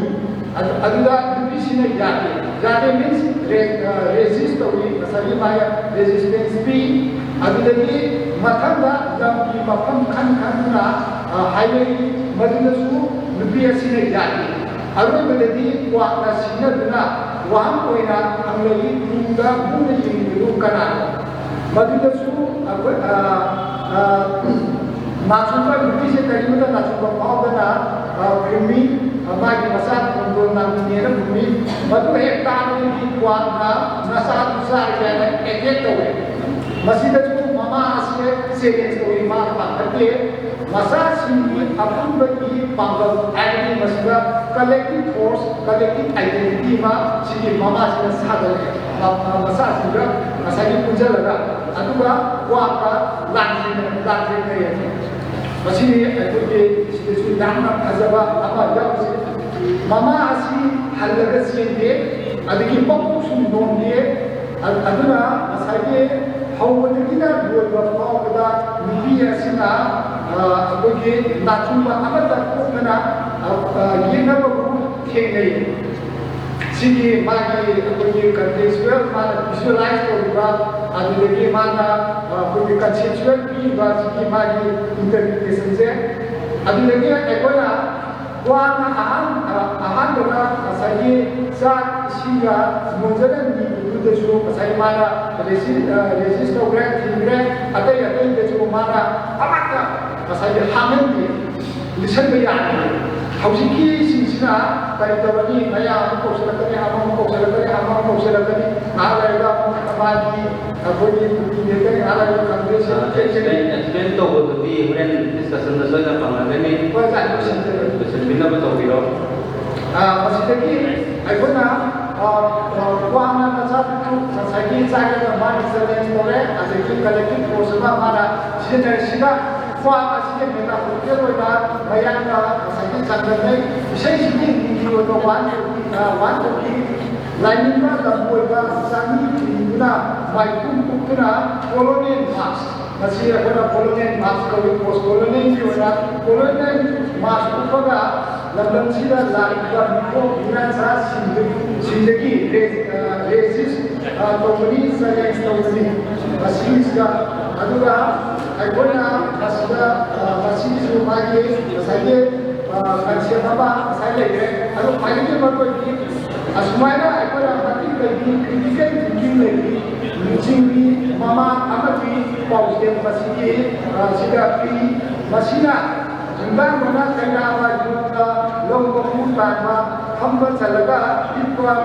ꯆꯟꯕꯤꯅꯆꯤꯡꯕ ꯉꯁꯥꯏꯒꯤ ꯄꯥꯎꯔꯧꯁꯤꯡꯒ ꯁꯤꯒꯤ ꯑꯩꯈꯣꯏ ꯐꯣꯛ ꯁꯣꯡꯁꯤꯒ ꯑꯅꯤꯁꯤꯗ ꯃꯌꯥꯝꯁꯤꯅ ꯉꯁꯥꯏꯒꯤ ꯄ꯭ꯔꯣꯇꯦꯛ ꯇꯧꯋꯦ ꯀꯅꯥꯗꯒꯤ ꯅꯤꯡꯊꯧ ꯑꯃꯗꯤ ꯕ꯭ꯔꯤꯇꯤꯁꯁꯤꯡꯅ ꯄꯨꯁꯤꯜꯂꯛꯂꯤꯕ ꯃꯤꯇꯣꯞꯁꯤꯡꯒꯤ ꯃꯥꯌꯣꯛꯇ ꯉꯁꯥꯏꯒꯤ ꯂꯦꯞꯈꯤ ꯍꯥꯏꯕꯗꯨ ꯑꯩꯈꯣꯏꯅ ꯈꯪꯕ ꯉꯝꯃꯤ ꯑꯗꯨꯒ ꯑꯔꯣꯏꯕꯗ ꯋꯥꯔꯣꯜꯁꯤꯡ ꯑꯣꯏꯅ ꯈꯨꯅꯨꯡ ꯏꯁꯩ ꯈꯔꯁꯤ ꯅꯩꯅꯕꯗ ꯃꯩꯇꯩꯒꯤ ꯑꯄꯨꯟꯕ ꯀꯂꯦꯛꯇꯤꯚ ꯇꯥꯔꯒꯦꯠ ꯃꯈꯣꯏꯒꯤ ꯊꯥꯖꯕ ꯑꯁꯤ ꯃꯔꯨꯑꯣꯏꯅ ꯍꯧꯔꯛꯂꯤꯕ ꯑꯉꯥꯡꯁꯤꯡꯗ ꯊꯝꯂꯦ ꯑꯍꯟꯁꯤꯡꯗ ꯊꯝꯂꯦ ꯃꯥꯒꯤ ꯉꯁꯥꯏꯒꯤ ꯇꯥꯔꯒꯦꯠꯁꯦ ꯍꯧꯔꯛꯂꯤꯕ ꯑꯉꯥꯡꯁꯤꯡꯗ ꯄꯥꯟꯗꯝ ꯊꯝꯃꯤ ꯑꯗꯨꯗꯒꯤ ꯑꯩꯈꯣꯏꯅ ꯃꯄꯥꯟ ꯂꯝꯗꯒꯤ ꯂꯥꯛꯄ ꯀꯥꯡꯕꯨꯅꯁꯨ ꯑꯦꯇꯦꯛ ꯇꯧꯕꯁꯦ ꯅꯨꯄꯤꯒ ꯑꯉꯥꯡꯒꯗ ꯇꯧꯋꯦ ꯁꯤꯃ ꯑꯩꯈꯣꯏꯅ ꯉꯁꯥꯏꯒꯤ ꯄꯣꯛꯁꯣ ꯃꯦꯅꯞꯁꯤꯗꯒꯤ ꯉꯁꯥꯏ ꯈꯪꯕ ꯉꯝꯃꯤ ꯑꯉꯥꯡꯁꯤꯡꯒꯤ ꯃꯁꯥꯟꯅꯒꯤ ꯏꯁꯩꯗ ꯃꯔꯩꯕꯥꯛ ꯅꯤꯡꯕ ꯃꯔꯩꯕꯥꯛ ꯀꯟꯕꯒꯤ ꯋꯥꯔꯤꯁꯤꯡ ꯁꯤꯖꯤꯟꯅꯗꯨꯅ ꯑꯄꯨꯟꯕꯒꯤ ꯁꯛꯇꯝ ꯁꯥꯒꯠꯂꯤ ꯍꯧꯖꯤꯛꯇꯤ ꯑꯉꯥꯡꯁꯤꯡꯒꯤ ꯃꯁꯥꯟꯅꯁꯤꯡ ꯑꯁꯦ ꯉꯁꯥꯏꯒꯤ ꯃꯁꯦ ꯁꯤꯊꯔꯦ ꯉꯁꯥꯏꯒꯤ ꯃꯨꯠꯈ꯭ꯔꯦ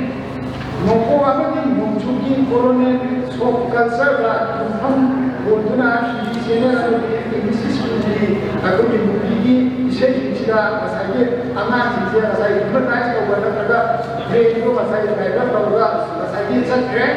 ꯑꯩꯈꯣꯏꯒꯤ ꯑꯣꯏꯕ ꯇꯨꯡꯒꯤ ꯏꯁꯩꯒꯤ ꯑꯁꯨꯝ ꯑꯁꯨꯝ ꯄꯨꯁꯤꯜꯂꯛꯏ ꯔꯦꯗꯤꯑꯣ ꯇꯤꯚꯤꯗ ꯈꯔ ꯁꯟꯗꯣꯛꯄ ꯑꯩꯈꯣꯏꯒꯤ ꯃꯅꯨꯡꯒꯤ ꯑꯣꯏꯅ ꯁꯟꯗꯣꯛꯄ ꯑꯦꯛꯖꯤꯕꯤꯁꯟ ꯇꯧꯕꯒꯤ ꯃꯑꯣꯡ ꯑꯦꯛꯖꯤꯕꯤꯁꯟ ꯁꯣꯒꯨꯝꯕꯒꯤ ꯃꯑꯣꯡꯗ ꯉꯁꯥꯏꯒꯤ ꯂꯩꯈ꯭ꯔꯦ ꯃꯔꯝ ꯑꯁꯤꯅ ꯑꯩꯈꯣꯏꯅ ꯑꯀꯟꯕ ꯃꯤꯠꯌꯦꯡ ꯑꯃꯒꯤ ꯃꯈꯥꯗ ꯃꯩꯇꯩꯒꯤ ꯈꯨꯅꯨꯡ ꯏꯁꯩꯁꯤꯡ ꯄꯨꯟꯅ ꯌꯣꯛꯈꯠꯃꯤꯟꯅꯕ ꯆꯪꯏ ꯍꯥꯏꯕꯗꯤ ꯑꯩꯈꯣꯏꯒꯤ ꯐ꯭ꯌꯨꯆꯔ ꯄ꯭ꯔꯣꯁꯄꯦꯛ ꯍꯤꯁꯇꯣꯔꯤꯀꯦꯜ ꯄ꯭ꯔꯣꯁꯄꯦꯛ ꯑꯗꯩ ꯍꯧꯖꯤꯛ ꯍꯧꯖꯤꯛ ꯑꯣꯏꯕ ꯃꯌꯥꯝ ꯃꯁꯤ ꯍꯥꯏꯔꯒ ꯑꯩ ꯃꯇꯥꯡꯁꯤꯗ ꯄꯨꯝꯅꯃꯛꯄꯨ ꯑꯃꯨꯛꯇ ꯑꯩ ꯊꯥꯒꯠꯆꯔꯤ ꯈꯣꯡꯖꯝ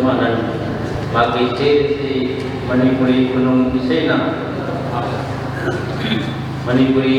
ꯈꯨꯟꯅꯥꯏꯗ ꯂꯧꯕ ꯊꯧꯗꯥꯡ ꯈꯨꯅꯨꯡ ꯏꯁꯩꯁꯤꯅ ꯃꯅꯤꯄꯨꯔꯤ ꯈꯨꯟꯅꯥꯏ ꯑꯃ ꯁꯦꯝꯒꯠꯂꯛꯄ ꯃꯇꯝꯗ ꯃꯅꯤꯄꯨꯔꯤ ꯈꯨꯟꯅꯥꯏꯒꯤ ꯃꯔꯀꯦ ꯈꯨꯗꯤꯡꯃꯛ ꯏꯁꯩꯗ ꯂꯧꯔꯤꯕ ꯊꯧꯗꯥꯡꯗꯨꯅꯤ ꯑꯗꯨꯒ ꯂꯣꯏꯅꯅ ꯃꯁꯤꯗꯩꯗ ꯌꯥꯎꯔꯤꯕ ꯂꯣꯜꯒꯤ ꯅꯤꯡꯊꯤꯖꯕ ꯀꯌꯥꯁꯤꯡ ꯑꯗꯨ ꯄꯨꯊꯣꯛꯇꯨꯅ ꯅꯩꯅꯕꯅꯤ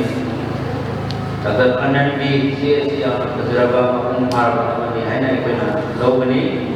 ꯃꯍꯥꯛꯅ ꯂꯥꯡꯊꯣꯛꯂꯤꯕ ꯆꯦ ꯑꯁꯤ ꯍꯣꯔꯦꯟ ꯗꯤꯁꯀꯁꯟ ꯁꯦꯁꯟꯗ ꯃꯁꯤꯒꯤꯁꯨ ꯅꯩꯅꯕꯒꯤ ꯃꯐꯝ ꯑꯃ ꯊꯝꯒꯅꯤ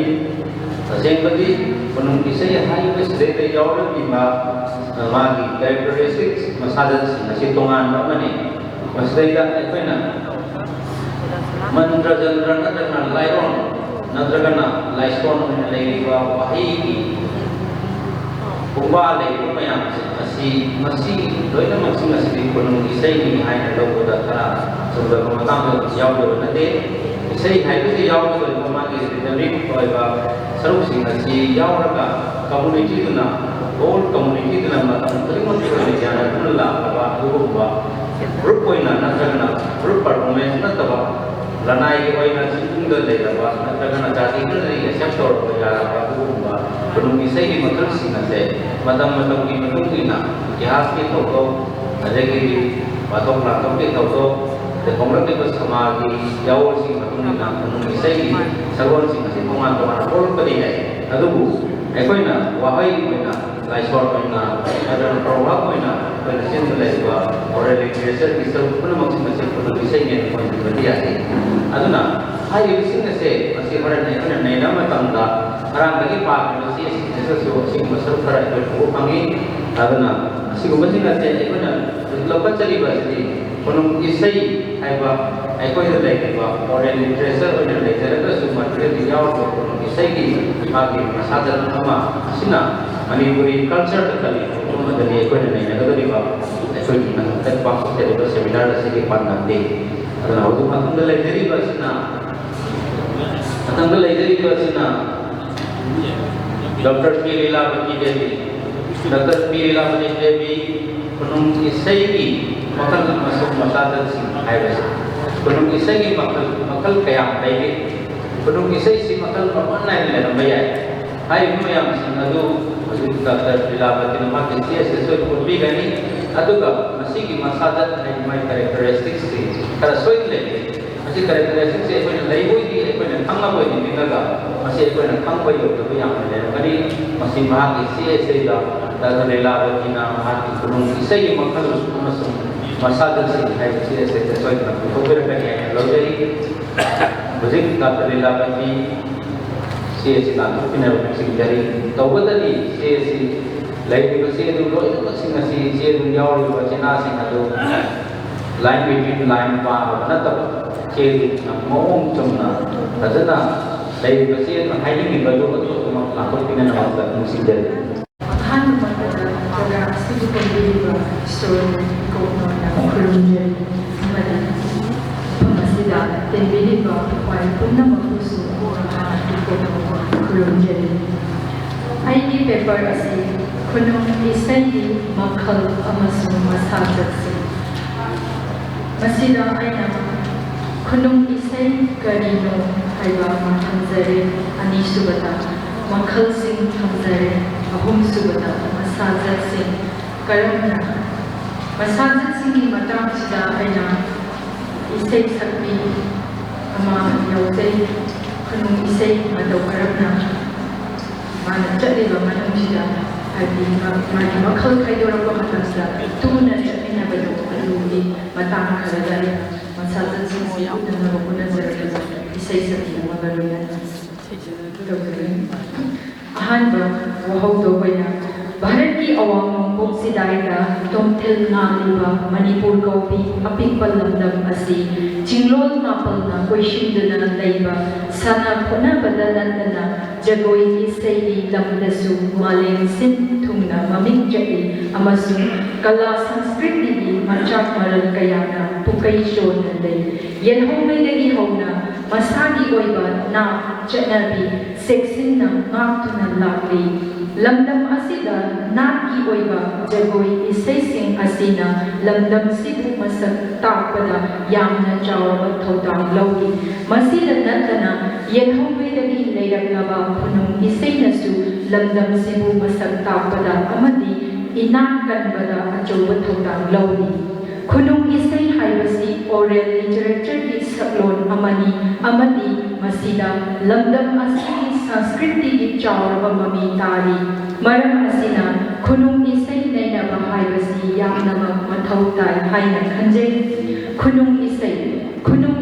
हाइबसी इंग्राजीदा फोक सॉन्ग हाइना खंगै मसी यामना मपुंग फाबा इसैगी मजलसिंग शुना यावबा खुदम ओइना ताल मात्रा सुना चिंबा मियोइबा कांगलुकी सैसक अमनी खुनुंग इसै असि लम खुदिंगी लोइना लेजबा मसागी लोंदा सक्जदुना जाति दुगी मसक्ताई खुनुंग इसै असि करिनो हाइना कोना जबदा आइना ओजा अहुंदी कोट अहुं खक्तंदी पाथोकजरगे खुनुंग इसै हाइबसी करिनो हाइना नैनारपा मतंदा तोंगान स्कॉलर्स की खेनबा मोद थेंगजै उसारानी शर्मना महाकी लाइरी कसारगी मणिपुरी खुनुंग इसै असिदा असुन्ना हाइरी मदुदी इंग्राजी की फोक सॉन्ग हाइबसी फोक पोइट्री की मखल अमनी मसी थोइदोना पंगसांग सांगदबा तेंतकना मपुंग फाबा सुर संदा ताल मात्रा लोइना चिंबा इसै की मजल सिंह सुना यावजबा कांगलुकी मियोई कांगलुकी सैसक अमनी अनिसु ꯑꯅꯤꯁꯨꯕꯗ ꯑꯩꯅ ꯂꯧꯈꯠꯆꯩ ꯑꯣꯖꯥ ꯂꯥꯏꯁ꯭ꯔꯝ ꯕꯤꯔꯦꯟꯗ꯭ꯔ ꯀꯨꯃꯥꯔ ꯁꯤꯡꯍꯒꯤ ꯂꯥꯏꯔꯤꯛ ꯃꯅꯤꯄꯨꯔꯤ ꯈꯨꯅꯨꯡ ꯏꯁꯩ ꯈꯣꯝꯖꯤꯟꯕ ꯍꯥꯏꯕ ꯑꯁꯤꯗꯁꯨ ꯑꯁꯨꯝꯅ ꯍꯥꯏꯔꯤ ꯃꯤꯑꯣꯏꯕ ꯁꯃꯥꯖꯅ ꯉꯜꯂꯤꯉꯩ ꯃꯇꯝꯗꯒꯤ ꯍꯧꯖꯤꯛ ꯐꯥꯎꯕꯗ ꯄ꯭ꯔꯀ꯭ꯔꯤꯇꯤꯒꯇ ꯌꯥꯑꯣꯟꯅꯖꯗꯨꯅ ꯂꯩꯔꯛꯂꯕ ꯁꯣꯐꯤꯁꯇꯤꯀꯦꯁꯟ ꯑꯃꯗꯤ ꯑꯥꯔꯇꯤꯐꯤꯁꯤꯌꯦꯂꯤꯇꯤꯁꯅ ꯊꯜꯂꯕ ꯁꯍꯔꯒꯤ ꯋꯥꯡꯃꯗ ꯂꯩꯈ꯭ꯔꯕ ꯈꯨꯡꯒꯪꯒꯤ ꯃꯤꯑꯣꯏꯁꯤꯡ ꯑꯗꯨꯅ ꯁꯦꯝꯖꯕ ꯃꯈꯣꯏꯒꯤ ꯑꯁꯦꯡꯕ ꯐꯤꯂꯤꯡꯁ ꯑꯃꯁꯨꯡ ꯏꯃꯣꯁꯟ ꯑꯗꯨꯗꯒꯤ ꯊꯣꯛꯆꯔꯛꯄ ꯇꯣꯞ ꯇꯣꯞꯄ ꯀꯦꯔꯦꯛꯇꯔꯤꯁꯇꯤꯛꯁ ꯑꯦꯛꯁꯄ꯭ꯔꯦꯁꯟ ꯑꯗꯨꯗꯒꯤ ꯁ꯭ꯄꯣꯟꯇꯦꯅꯤꯌꯁꯂꯤ ꯏꯁꯩꯒꯤ ꯃꯑꯣꯡꯗ ꯊꯣꯛꯆꯔꯛꯄ ꯏꯁꯩ ꯑꯗꯨꯕꯨꯅꯤ ꯐꯣꯛ ꯁꯣꯡ ꯍꯥꯏꯅ ꯈꯪꯅꯔꯤꯕꯁꯤ ꯑꯍꯨꯝꯁꯨꯕꯗ ꯑꯣꯖꯥ ꯗꯥꯛꯇꯔ ꯑꯣꯏꯅꯥꯝ ꯏꯕꯣꯆꯥꯎꯕ ꯁꯤꯡꯍꯅꯁꯨ ꯃꯍꯥꯛꯀꯤ ꯂꯥꯏꯔꯤꯛ ꯐꯣꯛꯂꯣꯔ ꯕꯤꯒ꯭ꯌꯥꯟꯒꯤ ꯑꯍꯥꯟꯕ ꯁꯔꯨꯛꯇ ꯑꯁꯨꯝꯅ ꯍꯥꯏꯕꯤꯔꯝꯃꯤ ꯐꯣꯛ ꯁꯣꯡ ꯍꯥꯏꯕꯁꯤ ꯑꯈꯟꯅꯕ ꯀꯥꯡꯂꯨꯞ ꯑꯃꯒꯤ ꯃꯤꯑꯣꯏꯁꯤꯡꯒꯤ ꯃꯔꯛꯇ ꯆꯠꯅꯕꯤ ꯑꯣꯏꯅ ꯈꯦꯟꯅꯕ ꯃꯁꯛ ꯀꯌꯥꯒ ꯂꯣꯏꯅꯅ ꯆꯤꯟꯕꯨꯡꯗ ꯁꯛꯅꯔꯤꯕ ꯋꯥꯍꯩꯁꯤꯡ ꯑꯃꯗꯤ ꯃꯈꯣꯏꯒꯤ ꯁꯨꯔ ꯑꯗꯨꯅꯤ ꯑꯔꯣꯏꯕ ꯑꯣꯏꯅ ꯑꯩꯅ ꯏꯪꯂꯤꯁꯀꯤ ꯗꯤꯛꯁꯅꯥꯔꯤ ꯑꯃꯈꯛꯇꯪꯗꯒꯤ ꯃꯁꯤ ꯃꯇꯥꯡꯗ ꯍꯥꯏꯖꯔꯝꯃꯒ ꯑꯩ ꯃꯈꯥ ꯆꯠꯊꯖꯒꯦ Standard Dictionary of Folklore, Mythology and Legend asumna haibiri folk song are the best defined as songs which are arranged in the repertory of a folk group. Folk song is an art in which the average number of group participants more generally than is the case with the cultivated music or literature of the city haidana thammirami aduga makha tarakada hairiba mayam asidagi khamba ngambadi folk song haibasi jati khudingmaki amadi lam khudingmaki loina lei aduga hairiba asi lon khenana sakpa tarabasu masigi ichilni jap manai haibadi folk song haibasi oral tradition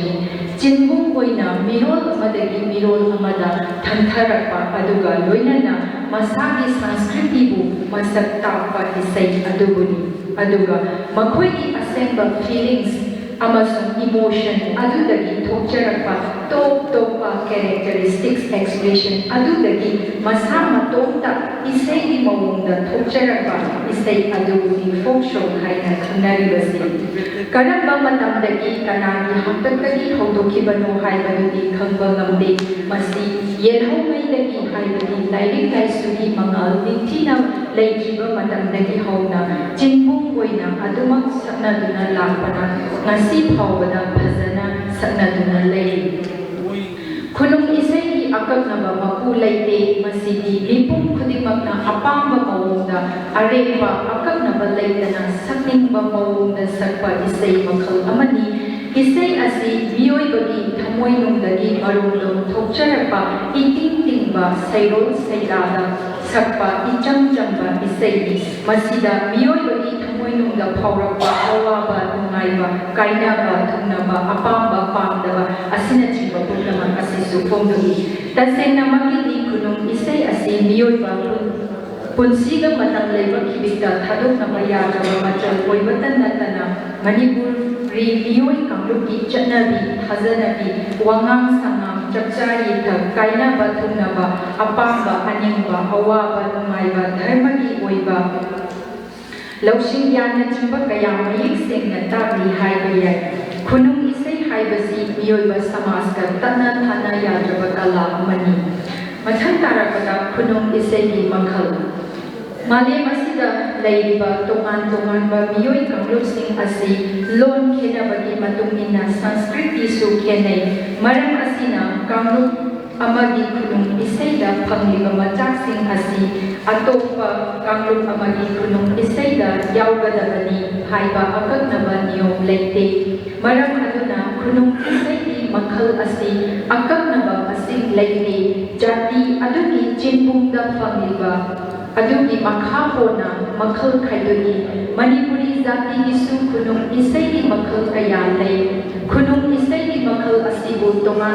ba scholars singi mod matung inna khena ba masakhara uba phangjai khudam oina hairabada oza laishram birendra kumar singhagi mod matung inadi khunung isai asi makhal ahum thokna khaidopirami aduga usarani sarvana mahagi Manipuri khunung isai khomjinba haibasida makhal tare thukna khaidokpirami aduga Sri Chandam Gopal Singhana amu makhal mari thukna khaidokpirami masida natana Dr. Oina Ibo Chawba Singhagi matugina khunung isai asi makhal ani thukna khaidoi madu asumna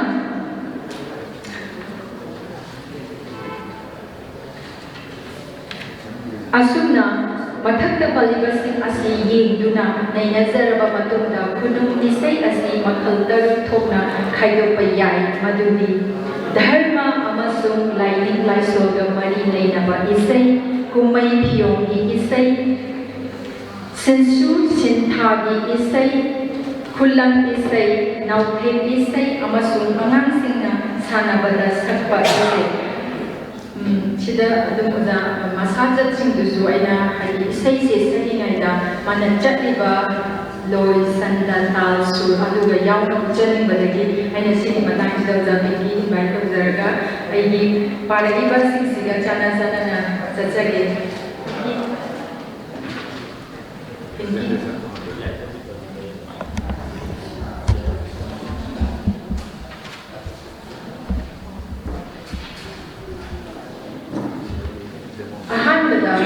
Dharma amasung laining laisoga mari leinaba isai haibasida thaina mamaidagi hona dharma amasung laining laisoga mari leinaba khunung isai amachak kaya marumani hairiba isai asi laining laisoga mari leinaba mioiba kangki punsida pangthokliba thauramsing chandraba yadraba machal ama oiri hairiba isai asi lai harauba amadi lai thoramsing pangthokpada sei khudam oina hairabada yakaiba pausa isai augri hencho anoiro izani rau asina jingbani yakaiba haibasi penani isai ni masi lai haraubada umang lai yakaibada haibadi yakairo sakani hairiba asi bigina matek matan hairi Alhamdulillah we know that's in country.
ꯃꯥꯅ ꯏꯁꯩ ꯁꯛꯄꯗ ꯑꯁꯨꯛꯀꯤ ꯐꯖꯅ ꯁꯛꯄꯒꯨꯝꯅ ꯑꯩꯈꯣꯏꯅ ꯁꯛꯄꯗꯁꯨ ꯐꯖꯅꯤ ꯍꯥꯏꯕꯗꯤ ꯂꯩꯇꯦ ꯆꯤꯡꯃꯨ ꯏꯕꯨꯡꯉꯣ ꯍꯥ ꯈꯣꯏꯌꯨꯝ ꯂꯥꯏꯅꯤꯡꯊꯧ ꯉꯁꯤ ꯀꯣꯔꯧ ꯅꯣꯡꯖꯥꯗ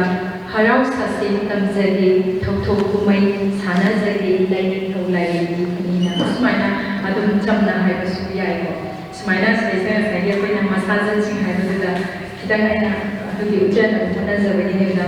ꯑꯗꯨꯒ ꯃꯈꯥ ꯂꯣꯏꯅꯃꯛ ꯀꯩꯅꯣ ꯇꯧꯖꯔꯔꯣꯏꯒꯦ ꯑꯗꯨꯒ ꯀꯨꯝꯍꯩ ꯐꯤꯌꯣꯡꯒꯤ ꯏꯁꯩꯁꯤꯗ ꯑꯃꯨꯛ ꯂꯧꯈꯠꯆꯒꯦ ꯑꯣꯖꯥ ꯃꯅꯤꯄꯨꯔꯤ ꯍꯥꯏꯔꯤꯕ ꯃꯅꯤꯄꯨꯔ ꯍꯥꯏꯔꯤꯕ ꯂꯝꯗꯝ ꯑꯁꯤ ꯀꯨꯝꯍꯩ ꯍꯔꯥꯎ ꯌꯥꯝꯅ ꯄꯥꯡꯊꯣꯛꯄ ꯃꯐꯝ ꯑꯃꯅꯤ ꯌꯦꯜꯍꯧꯉꯩꯗꯒꯤ ꯍꯧꯅ ꯀꯨꯝꯍꯩ ꯍꯔꯥꯎ ꯑꯁꯤ ꯄꯥꯡꯊꯣꯛꯇꯨꯅ ꯂꯥꯛꯂꯤ ꯍꯤꯟꯗꯨ ꯂꯥꯏꯅꯤꯡ ꯆꯪꯂꯛꯇ꯭ꯔꯤꯉꯩ ꯃꯇꯝꯒꯤ ꯃꯅꯤꯄꯨꯔꯤ ꯒꯤ ꯆꯥꯎꯔꯕ ꯀꯨꯝꯍꯩ ꯍꯔꯥꯎ ꯍꯥꯏꯕ ꯇꯥꯔꯕꯗꯤ ꯂꯥꯏ ꯍꯔꯥꯎꯕ ꯑꯁꯤꯅꯤ ꯍꯥꯏꯔꯤꯕ ꯀꯨꯝꯍꯩ ꯑꯁꯤꯗ ꯈꯨꯅꯨꯡ ꯏꯁꯩ ꯌꯥꯝꯅ ꯁꯛꯂꯤ ꯈꯨꯗꯝ ꯑꯣꯏꯅ ꯈꯝꯕ ꯊꯣꯏꯕꯤ ꯖꯒꯣꯏꯗ ꯁꯛꯂꯤꯕ ꯏꯁꯩꯁꯤꯡ ꯄꯟꯕ ꯌꯥꯏ ꯃꯁꯤꯗ ꯁꯛꯂꯤꯕ ꯏꯁꯩ ꯑꯗꯨꯗꯤ ꯍꯩꯔꯥꯡ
Hindu lainning lauraba matungi harau kumaini Krishna Janma, Thaurani Janma, Haiba Namising Asida, Likon Sanabata, Hazaraba Kunungi Say Kaya Mana Pamzaba Maunda, Saitapana Sakai, Tabal Songa Matamda, Sri Hari Koloi Minde Sonduna, Hari Bolo He Hari Haya. Kumduna kumai piyongi masak oiba tabal zumba hawi loinana isai su sagi.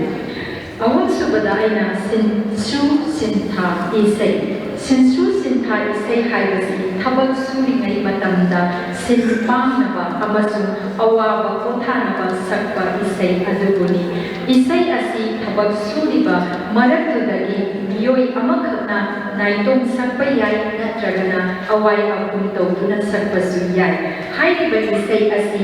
makhal kaya marum lay adubu hoksu isai lawubada sakpa isai moithap naibada sakpa isai asina chimbani. Paliba mayam asidagi amakhakna hachage hoksu isai. Hayo mora hay yanabi hay pausura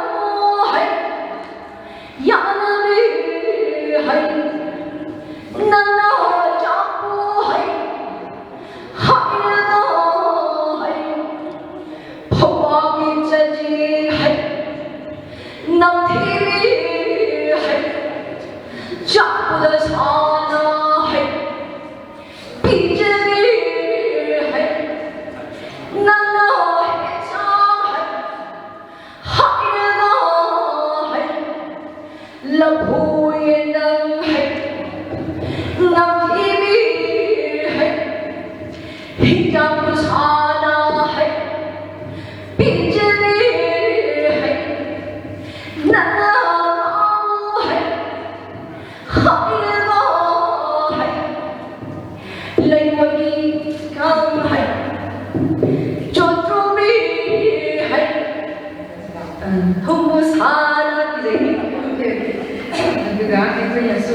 ꯑꯩꯈꯣꯏꯅ ꯏꯁꯩ ꯍꯩꯖꯗꯕ normally ꯃꯤꯑꯣꯏ ꯑꯃꯅ ꯍꯥꯏꯇꯥꯔꯦꯀꯣ ꯍꯩꯌꯨꯝ ꯌꯥꯅꯕ ꯊꯧꯗꯥꯡꯕꯨ ꯁꯤꯡꯕꯨ ꯆꯠꯂꯨ ꯍꯥꯏꯔꯒ ꯐꯧꯕꯨ ꯄꯨꯔꯛꯄꯕꯨ ꯌꯥꯅꯕ ꯍꯥꯏꯗꯅ ꯁꯨꯃꯥꯏꯅ ꯑꯗꯨꯝ ꯆꯨꯝꯅ ꯁꯛꯄꯁꯨ ꯌꯥꯏ ꯍꯥꯏꯖꯕꯅꯤ ꯑꯗꯨꯒ ꯃꯊꯪꯒꯤꯁꯤꯅ ꯑꯩꯅ ꯃꯔꯤ ꯁꯨꯕꯗ ꯈꯨꯂꯪ ꯏꯁꯩ ꯈꯨꯂꯪ ꯏꯁꯩ ꯍꯥꯏꯕꯁꯤ ꯌꯥꯝꯅ ꯂꯤꯔꯕ ꯃꯅꯤꯄꯨꯔꯒꯤ ꯈꯨꯅꯨꯡ ꯏꯁꯩꯒꯤ ꯁꯩꯁꯛ ꯑꯃꯅꯤ ꯈꯨꯂꯪ ꯏꯁꯩ ꯑꯁꯤ ꯁ꯭ꯀꯣꯂꯔꯁꯤꯡꯒꯤ ꯃꯣꯠ ꯃꯇꯨꯡ ꯏꯟꯅ ꯂꯩꯁꯦꯟ ꯅꯨꯡꯁꯦꯡꯉꯩꯗꯒꯤ ꯍꯧꯅ ꯂꯩꯔꯛꯂꯕ ꯈꯨꯅꯨꯡ ꯏꯁꯩꯅꯤ ꯑꯃꯅꯤ ꯍꯥꯏꯔꯤ ꯈꯨꯂꯪ ꯏꯁꯩ ꯑꯁꯤ ꯅꯨꯡꯁꯤ ꯅꯨꯡꯉꯣꯟꯗ ꯌꯨꯝꯐꯝ ꯑꯣꯏꯕ ꯏꯁꯩꯅꯤ ꯃꯁꯤꯗ ꯀꯥꯏꯅꯕ ꯊꯨꯡꯅꯕ ꯑꯄꯥꯝꯕ ꯄꯥꯝꯗꯕ ꯐꯖꯕ ꯊꯤꯕ ꯑꯁꯤꯅꯆꯤꯡꯕ ꯀꯌꯥ ꯐꯣꯡꯗꯣꯛꯂꯤ ꯈꯨꯂꯪ ꯏꯁꯩ ꯑꯁꯤ ꯃꯈꯜ ꯑꯅꯤ ꯊꯣꯛꯅ ꯌꯦꯡꯕ ꯌꯥꯏ ꯃꯗꯨꯗꯤ ꯑꯋꯥꯏ ꯑꯈꯨꯝ ꯇꯧꯗꯨꯅ ꯁꯛꯄ ꯏꯁꯩ ꯅꯥꯏꯇꯣꯝ ꯑꯣꯏꯅ ꯁꯛꯄ ꯏꯁꯩ ꯑꯋꯥꯏ ꯑꯈꯨꯝ ꯇꯧꯅꯗꯨꯅ ꯁꯛꯄ ꯑꯁꯤꯗ ꯄꯥꯈꯪ ꯂꯩꯁꯥ ꯅꯠꯇ꯭ꯔꯒ ꯅꯨꯄꯥ ꯅꯨꯄꯤꯅ ꯑꯋꯥꯏ ꯑꯈꯨꯝ ꯇꯧꯅꯗꯨꯅ ꯏꯁꯩ ꯁꯛꯏ ꯍꯥꯏꯔꯤꯕ ꯏꯁꯩ ꯑꯁꯤ ꯄꯥꯈꯪ ꯂꯩꯁꯥꯁꯤꯡꯒꯤ ꯑꯄꯥꯝ ꯄꯥꯝꯗ ꯅꯨꯡꯁꯤ ꯅꯨꯡꯉꯣꯟꯒꯤ ꯑꯣꯏꯅ ꯁꯛꯄ ꯏꯁꯩ ꯑꯣꯏ ꯏꯁꯩ ꯑꯁꯤ ꯁꯛꯄ ꯃꯇꯝꯗ ꯊꯥꯞꯅ ꯂꯩꯅꯔꯤꯕ ꯄꯥꯈꯪ ꯂꯩꯁꯥ ꯑꯅꯤ ꯑꯗꯨ ꯇꯥꯅꯅꯕ ꯈꯣꯟ ꯂꯥꯎꯅ ꯋꯥꯡꯅ ꯁꯛꯀꯅꯤ ꯈꯨꯗꯝ ꯑꯣꯏꯅ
ꯑꯋꯥꯏ ꯑꯈꯨꯝ ꯇꯧꯅꯗꯨꯅ ꯁꯛꯄ ꯑꯁꯤꯗ ꯑꯅꯤ ꯈꯥꯏꯗꯣꯛꯆꯈꯤꯕꯁꯨ ꯈꯨꯗꯝꯁꯤꯅ ꯅꯥꯏꯇꯣꯝ ꯑꯣꯏꯅ ꯁꯛꯄ ꯍꯥꯏꯔꯤꯕ ꯑꯁꯤꯗ ꯀꯅꯥꯒꯨꯝꯕ ꯁꯤꯡ ꯆꯟꯕ ꯅꯠꯇ꯭ꯔꯒꯅ ꯁꯟ ꯁꯦꯜꯂꯨꯕ ꯅꯠꯇ꯭ꯔꯒꯅ ꯊꯕꯛ ꯁꯨꯔꯨꯔꯒ ꯅꯥꯏꯇꯣꯝ ꯍꯜꯂꯛꯄ ꯃꯇꯝꯗ ꯀꯅꯥꯒꯨꯝꯕꯅ ꯇꯥꯈꯤꯅꯤ ꯍꯥꯏꯕꯒꯤ ꯅꯨꯡꯅꯥꯡꯕ ꯂꯩꯇꯅ ꯋꯥꯡꯕ ꯈꯣꯜꯂꯩꯗ ꯀꯅꯥꯒꯨꯝꯕꯤ ꯑꯃꯕꯨ ꯁꯩꯊꯥꯗꯨꯅ ꯁꯛꯆꯕ ꯑꯗꯨꯕꯨꯅꯤ ꯃꯊꯪꯗ ꯃꯉꯥꯁꯨꯕꯗ ꯅꯥꯎꯊꯦꯝ ꯏꯁꯩ ꯅꯥꯎꯊꯦꯝ ꯏꯁꯩ ꯑꯁꯤ ꯑꯉꯥꯡꯅ ꯀꯞꯂꯛꯄ ꯃꯇꯝ ꯅꯠꯇ꯭ꯔꯒ ꯅꯤꯡꯉꯥꯏ ꯇꯧꯔꯛꯄ ꯅꯠꯇ꯭ꯔꯒꯅ ꯇꯨꯝꯍꯟꯅꯅꯕ ꯍꯣꯠꯅꯕꯗ ꯁꯛꯄ ꯏꯁꯩ ꯑꯗꯨꯕꯨꯅꯤ ꯍꯥꯏꯔꯤꯕ ꯅꯥꯎꯊꯦꯝ ꯏꯁꯩ ꯑꯁꯤ ꯅꯥꯎꯁꯨꯝ ꯏꯁꯩ ꯍꯥꯏꯅꯁꯨ ꯈꯪꯅꯩ ꯅꯥꯎꯊꯦꯝ ꯏꯁꯩ ꯑꯁꯤ ꯏꯪꯒ꯭ꯔꯥꯖꯤꯗ ꯂꯨꯂꯥꯕꯤ ꯍꯥꯏꯅ ꯈꯪꯅꯩ ꯏꯁꯩ ꯑꯁꯤ ꯅꯨꯄꯤ ꯑꯣꯏꯕꯤꯁꯤꯡꯅ ꯁꯛꯅꯩ ꯈꯨꯗꯝ ꯑꯣꯏꯅ ꯑꯉꯥꯡ ꯇꯨꯝꯍꯟꯕ ꯃꯇꯝꯗ ꯁꯛꯄ ꯏꯁꯩ ꯑꯃꯈꯛ ꯂꯧꯈꯠꯆꯔꯤꯕ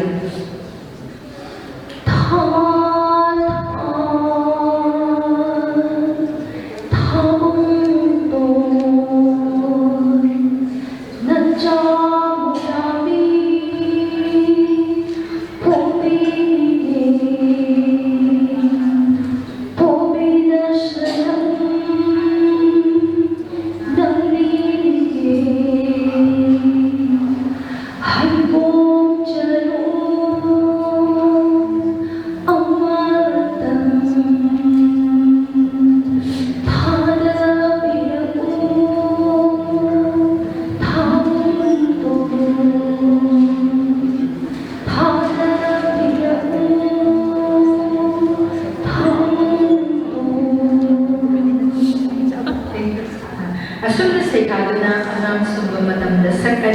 हाइरिबा असि नत्तबा अतै सेक्टर कया अमसु लै अदुबु अै अमखक लौखजैदा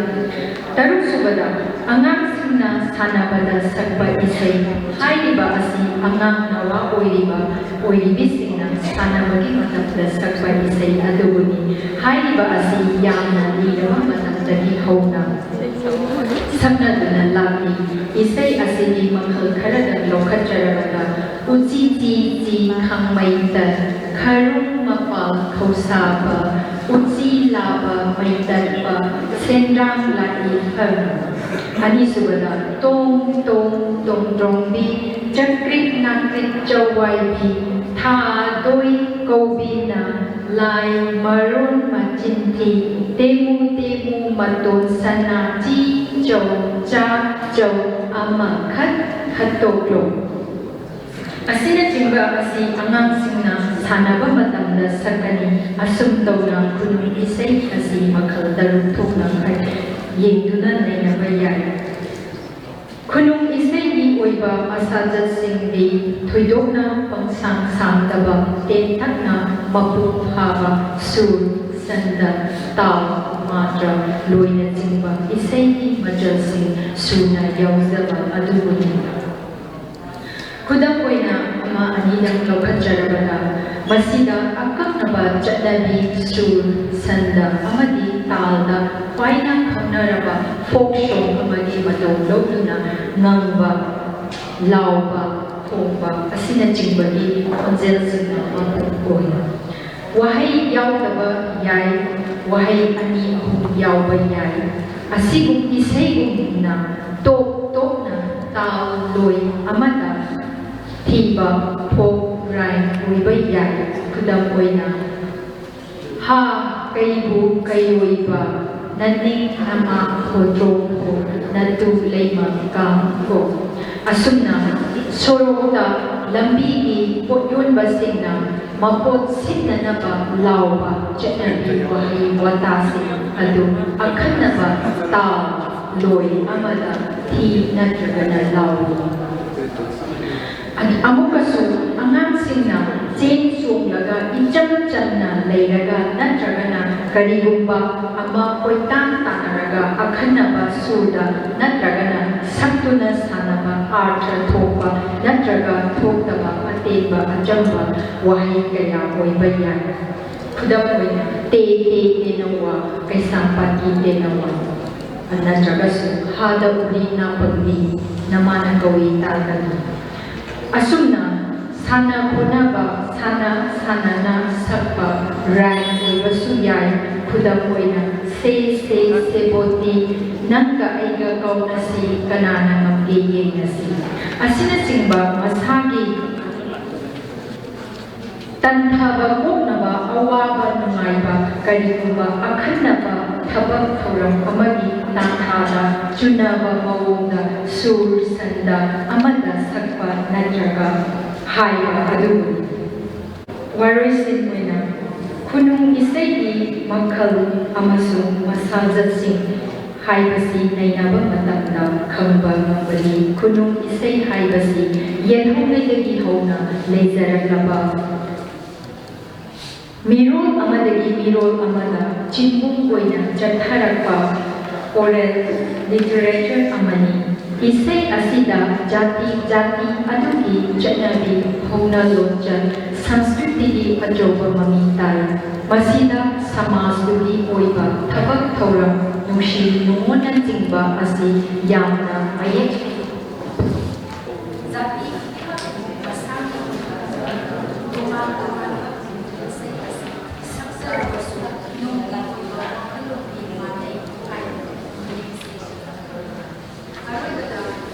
पेपर असि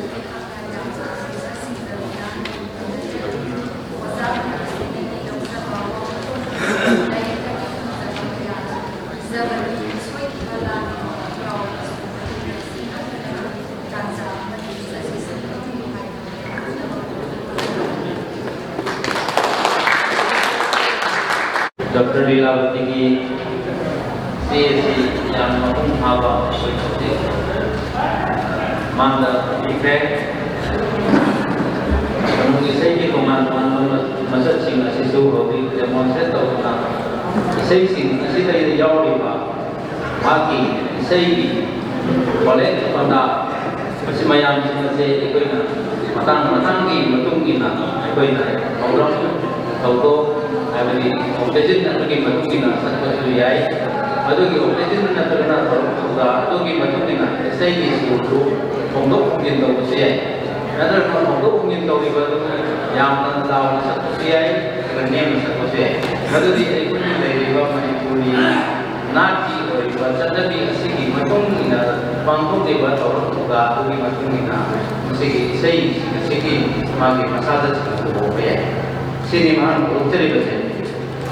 aduna magi sesi yang maung thaba fajaraba amani aduna ekhoina makoi kasi ekhoina rung isai ki masada sing si mahamna thaman ba scholar sing ki miyeng dagi makal kaya sulokale adu maham masagi oilo makal kaya suman khayo na thame ai besi ka sing taba kunung isai ki leiba masadat sing sigi matungina ikoina tuan scholar sina masina taba masadat tuan ba hawong ado kaido prosu ko apuna ya ne hai le ado mahana bosokta university tuan scholar sing biye bagi lokalaga masagi ko biye ngara amta daga me kunung isai ki masadat sing asini hai da tamjari se sing asini masi horen anane na bagi mata nabi yo bagi ya masu machere da saru ya bi na anane na bagi ban begini hai समझरी Dadar लावती मथकतरी मथंगा लेजरी वासी एकोइना Manipuri सिंगी मरक्ता मरिंग Hyva इबगी मरिंग high फुरपमा इकोइ ले मरिंग high फुरपसी इकोइ Manipuri सिंगी ममंग लेआदा कुंदा लेबा ति तबा सुतारे असिगुबा फुरपमनी मरिंग high से याम नंदनी मतबदगी एसे वही तो ना मुक्त नहीं मांग लगी मरी में से मैं पूरी बंदा से तो बता देता हूं तो वो बता ये मनी अरे वो प्रोग्राम मनी असी को मरी पनुन इसै ना मरी पुनाय तो भी होगा आई बस देगा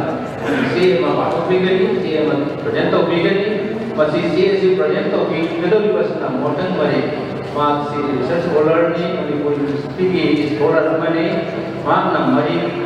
पुनाय या आई मरी ग्रुप से रखता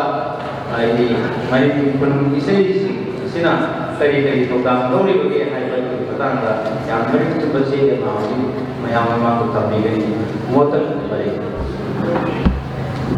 अहान बमतदा मसी मॉडरेटर ओइबिबा जाबो इकोन जरी अमनी केंदिरेबा जाबो अमनी मरु ममांग खनि मखसु काय हन मुचबो गबेना कोन नम जरी मरिंग की कुनुंग इसैना मरिंग नायदा लौरिबा तुकां मरिंग ग्रुप असी यामना लीरबा मैहोरोंदगी लेरतबा ग्रुप अमनी ग्रुप असी मणिपुर कुंदारिबा चिंगी ग्रुप सिंगी मनुंदा मसागी तोपा मसा ना मसागी जन थजननी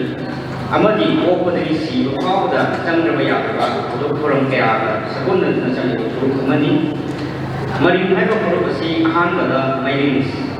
हाइना खनरमी कोन मरिंग हाइना खनकी जन्ना थजनबी मतुंगिना मरिंग ग्रुप असी लंगोर चिंसांग मैरामकों औगम मरक मनलंबा अमसुंग लंगों असिना सिंबा मफंगसिंदा दारि जागना लेरमी हाइना नसी फाव थजनबी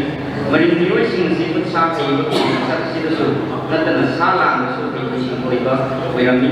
मरुओइना पुत्सा खैबकी पतोदा वांग साबमु Polang yang fokusin sebagai aksi berkoni hanya mana hanya berkauda mering sahab sangkai nam hang bermunabra hanya bawa ada yang bersinusu huruf sini bersah ini untuk masa lama naik sekali di kaya ngali saja wari ini kamu mengambil matuni mering huruf si sulung tadi pulang na tayumpan sudah benar ika mengenai kedokter meni hanya sulung madun tadi pulang laga dari sulung kau madun bumui so हाइना थंगनै मतम दुनि नुबो yang palangba sing दुदि कुंकुं तांकिरुं रांगमिचिन अमसुं खरसिरुं सिनि निंगौ सिं सि कृष्णना ओखिनै से इसा सिं दरातगी चनिपान फाउदा पालम निथौसिंगी हाइना थाजनै सुरुंग अदुदै दाले चादुना लेरखिबा फंसिंग अदुदि कुलबि सोंसों मांसा सनागुं चोतेगुं अमसुं मसपाइ सिनि हाइबा फंसिंग असि कबो तंबाकी तोमान तोमानबा मफमसिना नारमी सुरुंग मनुंग खिंबसि अतिमति खुदोंथिबा मायोगनाबना मरम ओइरगा मपांग थोलकनबा होनरखि मपांग थोलकनबा होनबदा सुरुंग अदुबु नुंग असौबा अमना ngakna laibna maram oiraga thokna bokna bada awawa ma oirami ngakli bakung adubu lumthum haina thangnai maring sing sangna masi ko hangdokna bo hanarami adubu ngamnamde lumthum asi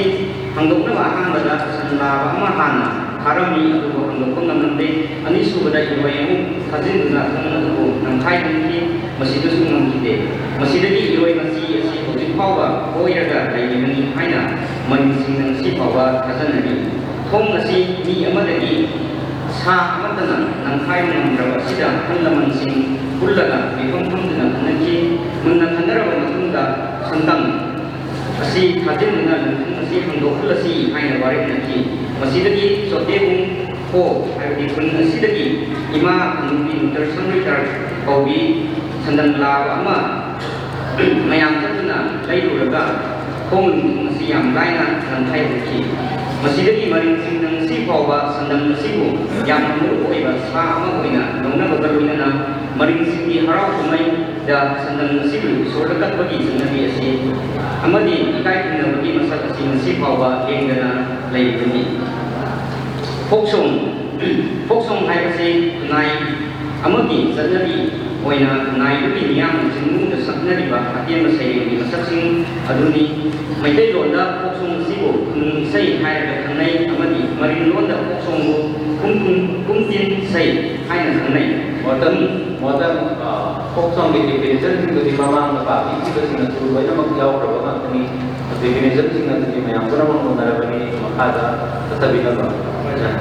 kunung isai hai kasi surusan da nai sablaga pungkok puji moong amaga loina na miror kaya sinhanglang na korok kiba kokoi pigi masal amani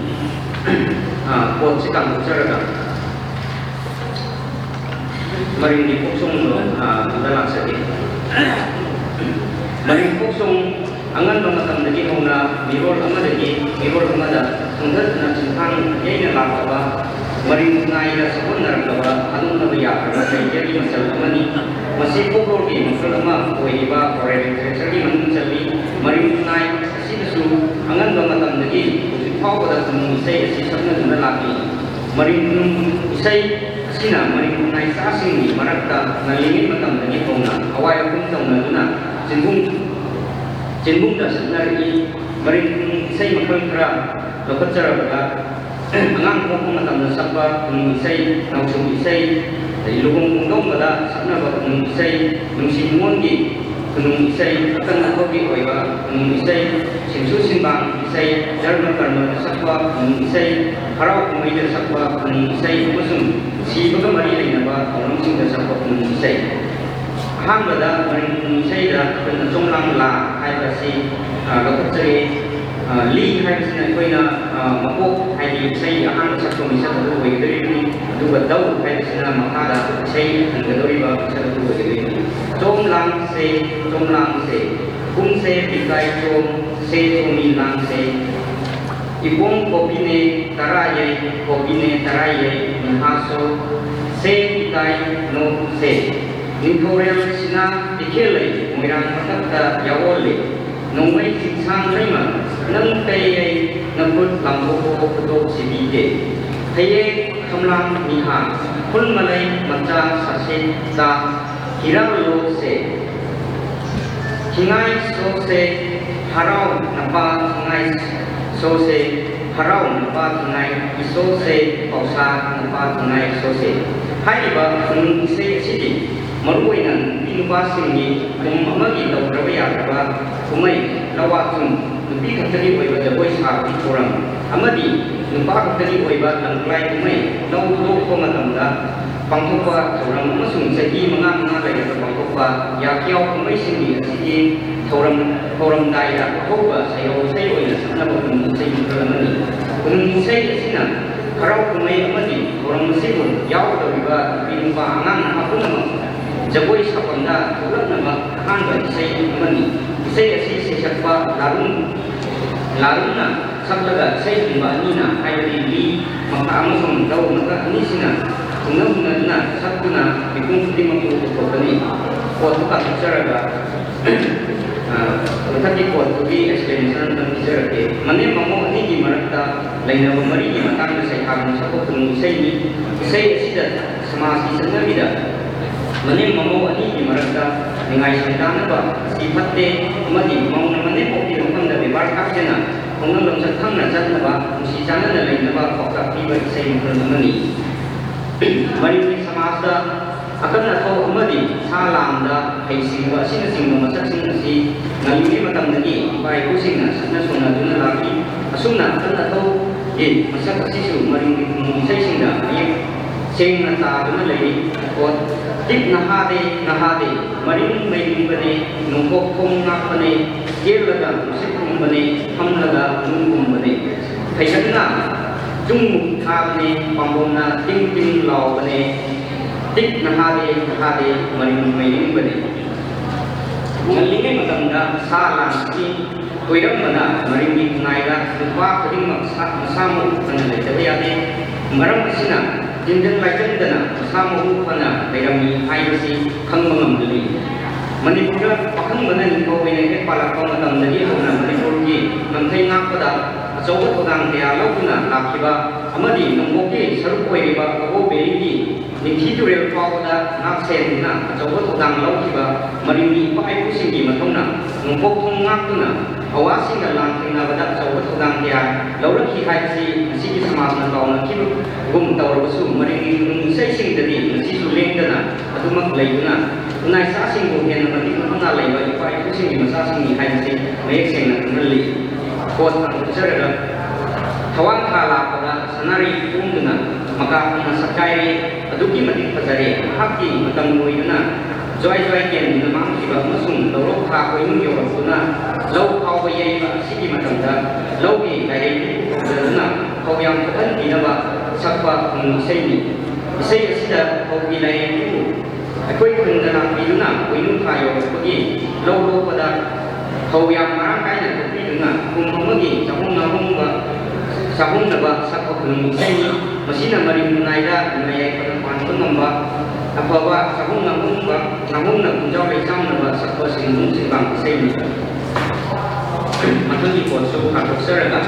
explanation lo makala pijake kun amagi harau kumai amadi do kuma to pada maruina deliba amadi kumai yawi ma mipung kuding makta wayu si yena na tapina uki masak si kunise sida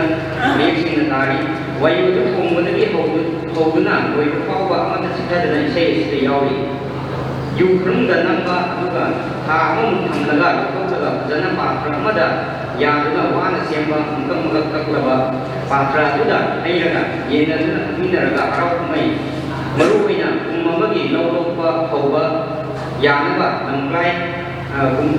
kumai lambi thong sengdokpa amadi semjin sajukbagi thorang asiki numidangda jagoi isai tawduna saminabagi masasina maringi kunaida limjen manaba amadi sisanana laiminabagi masasi isai sida miyekina tarisu potsi kampusarga explanation nang terpe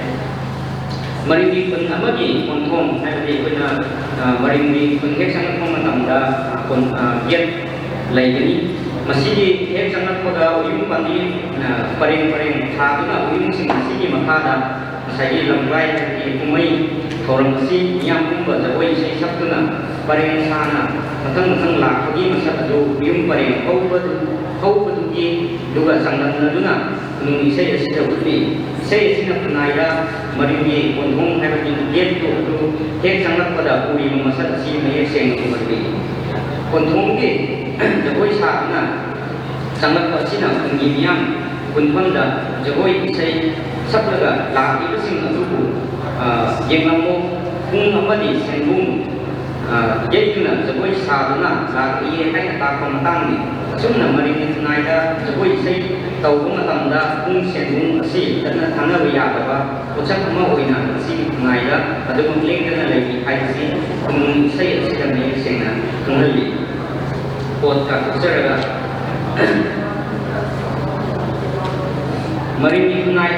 Jagoi इसे तौबा मतमदा मरुओइना लाई कुमई सिदा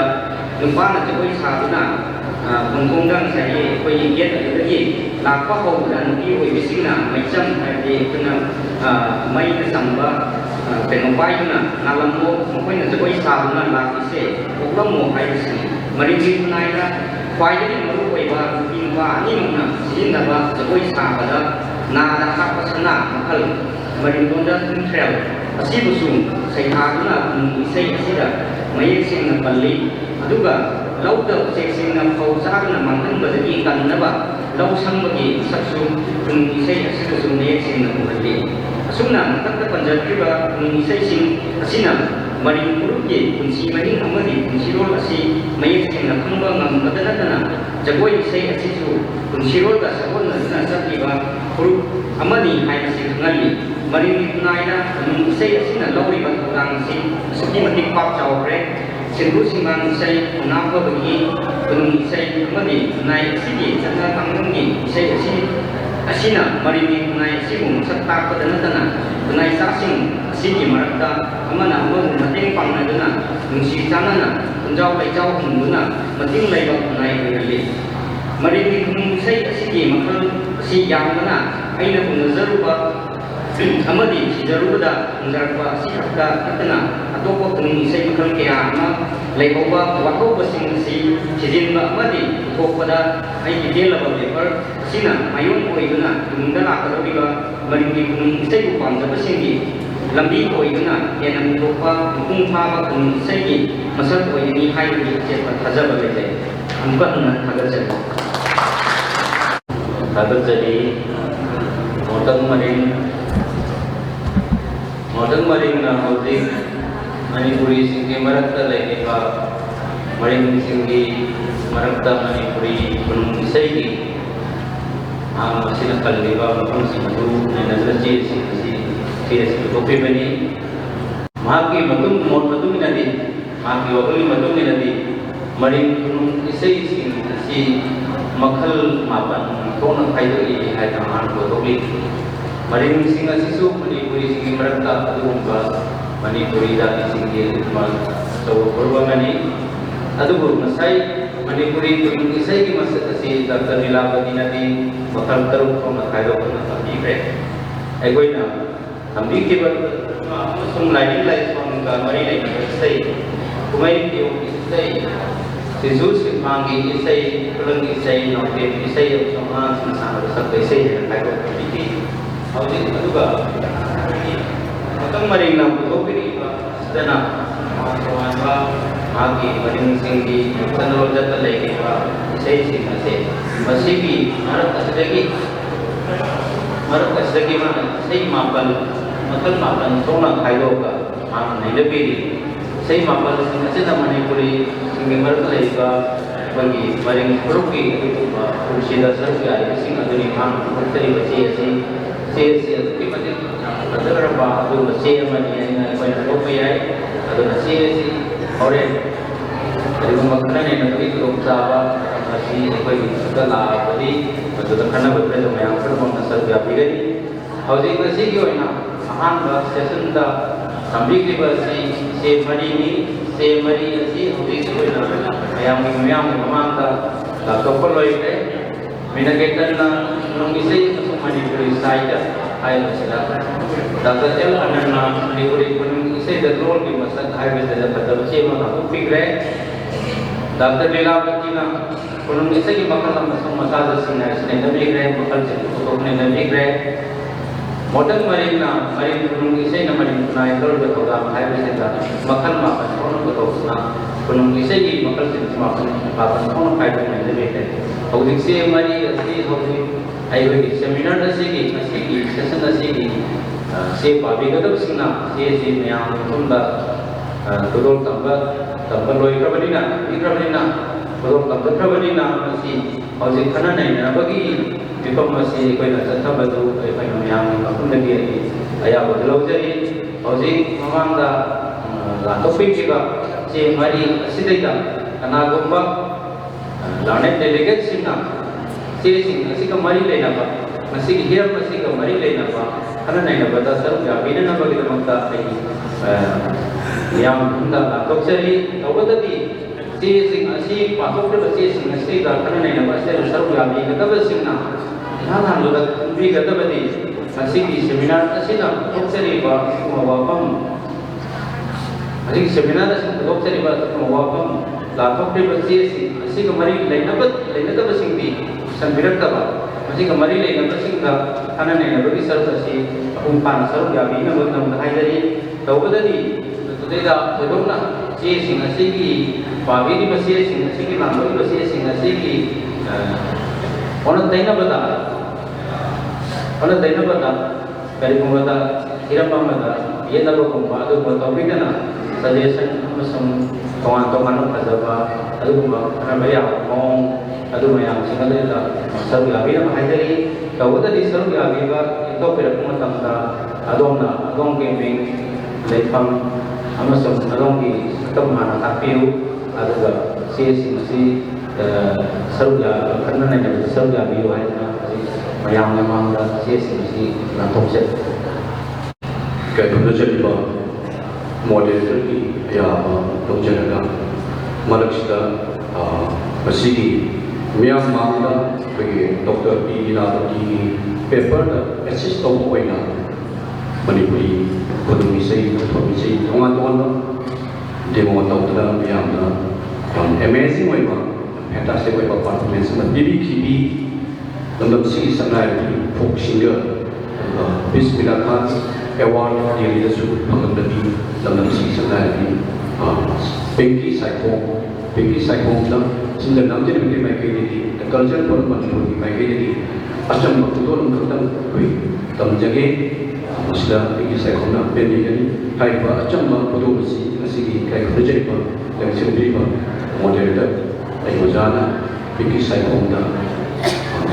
pencil ꯇꯧꯕꯤꯅꯕ ꯍꯣꯠꯅꯔꯛꯆꯩ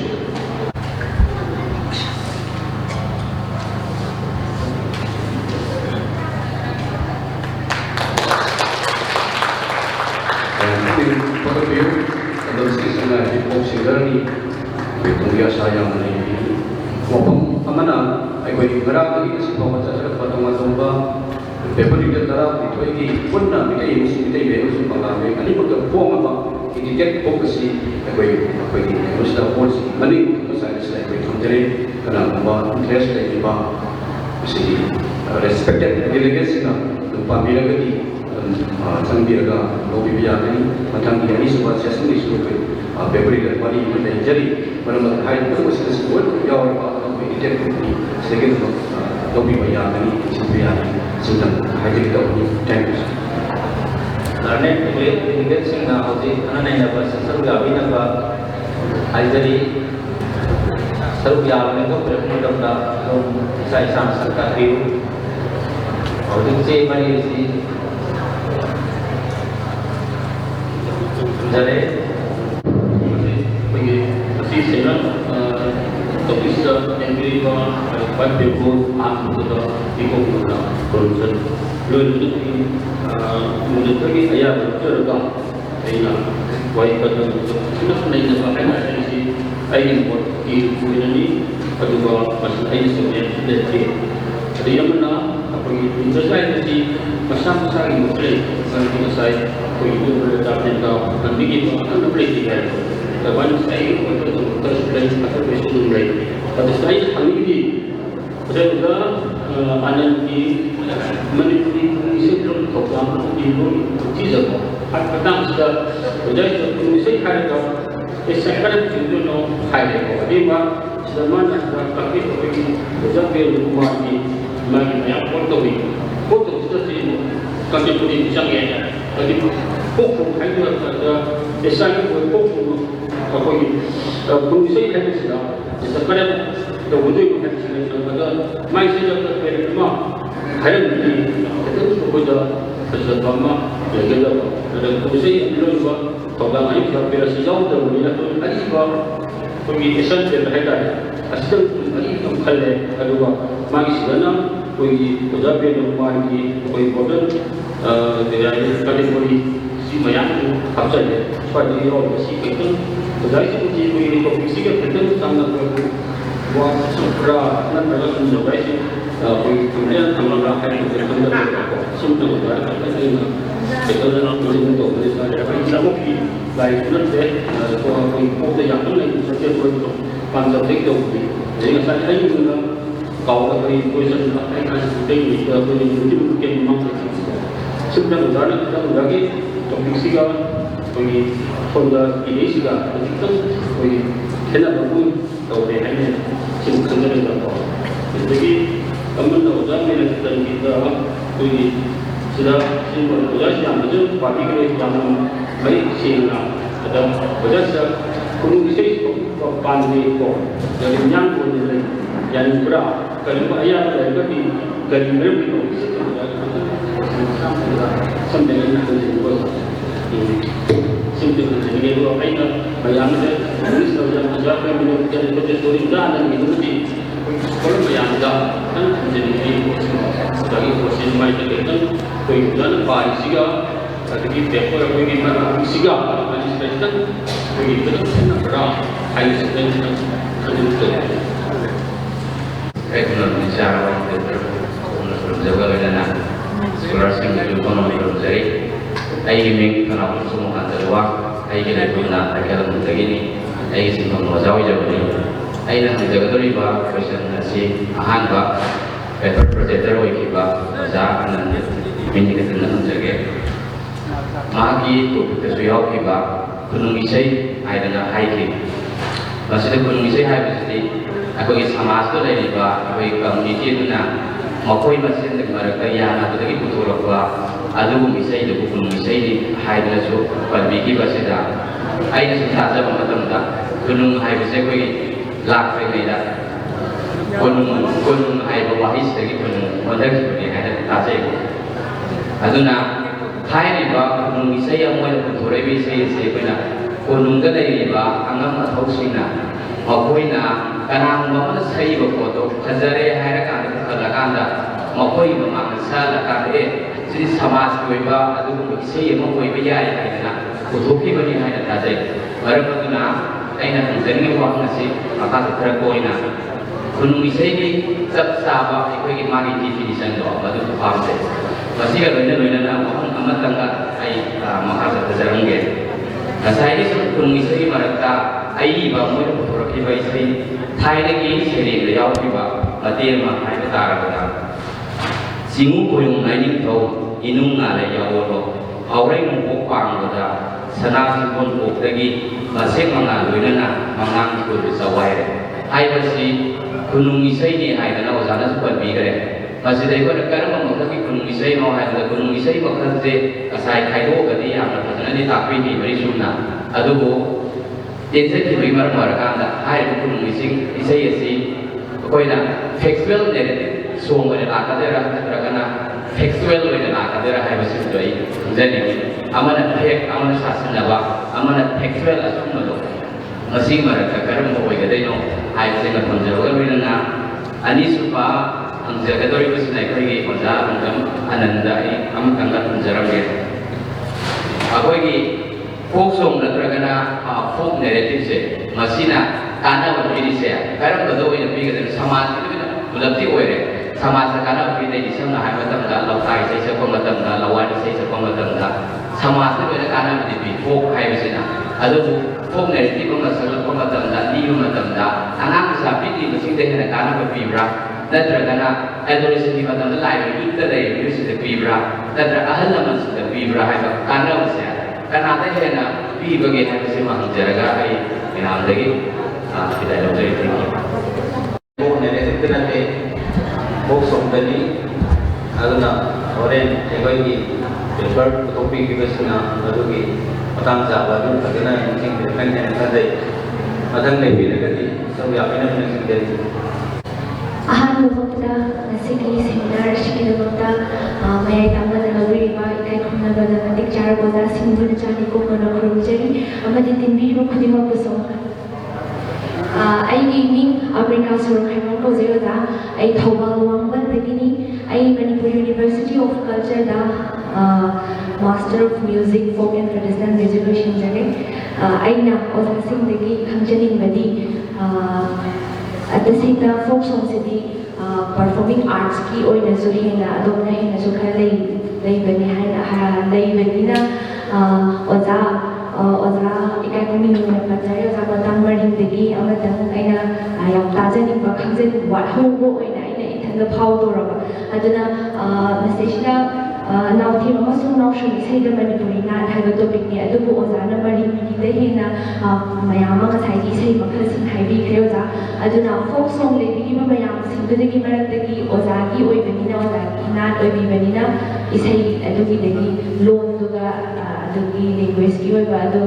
अदुदुगा पुना folk song मतिक अमतम high सकपिरो मखदो तबिरोना अदुम तंग हाइजाओगे recording सु तौजनहोगे अदुगा ओजाना मधुसिंदो collection तौबिरप मतमदा कना कनादगी लौबिरपनो हाइबगी guideline अदुगी resource तुगतम सु हाइबकन कनियो Hyva हमसे थमदा अमना काइसिंदो चली discussion session asida अदुगी इसे बक्सकन लेबगी अदु मक्तबदी मक्तबय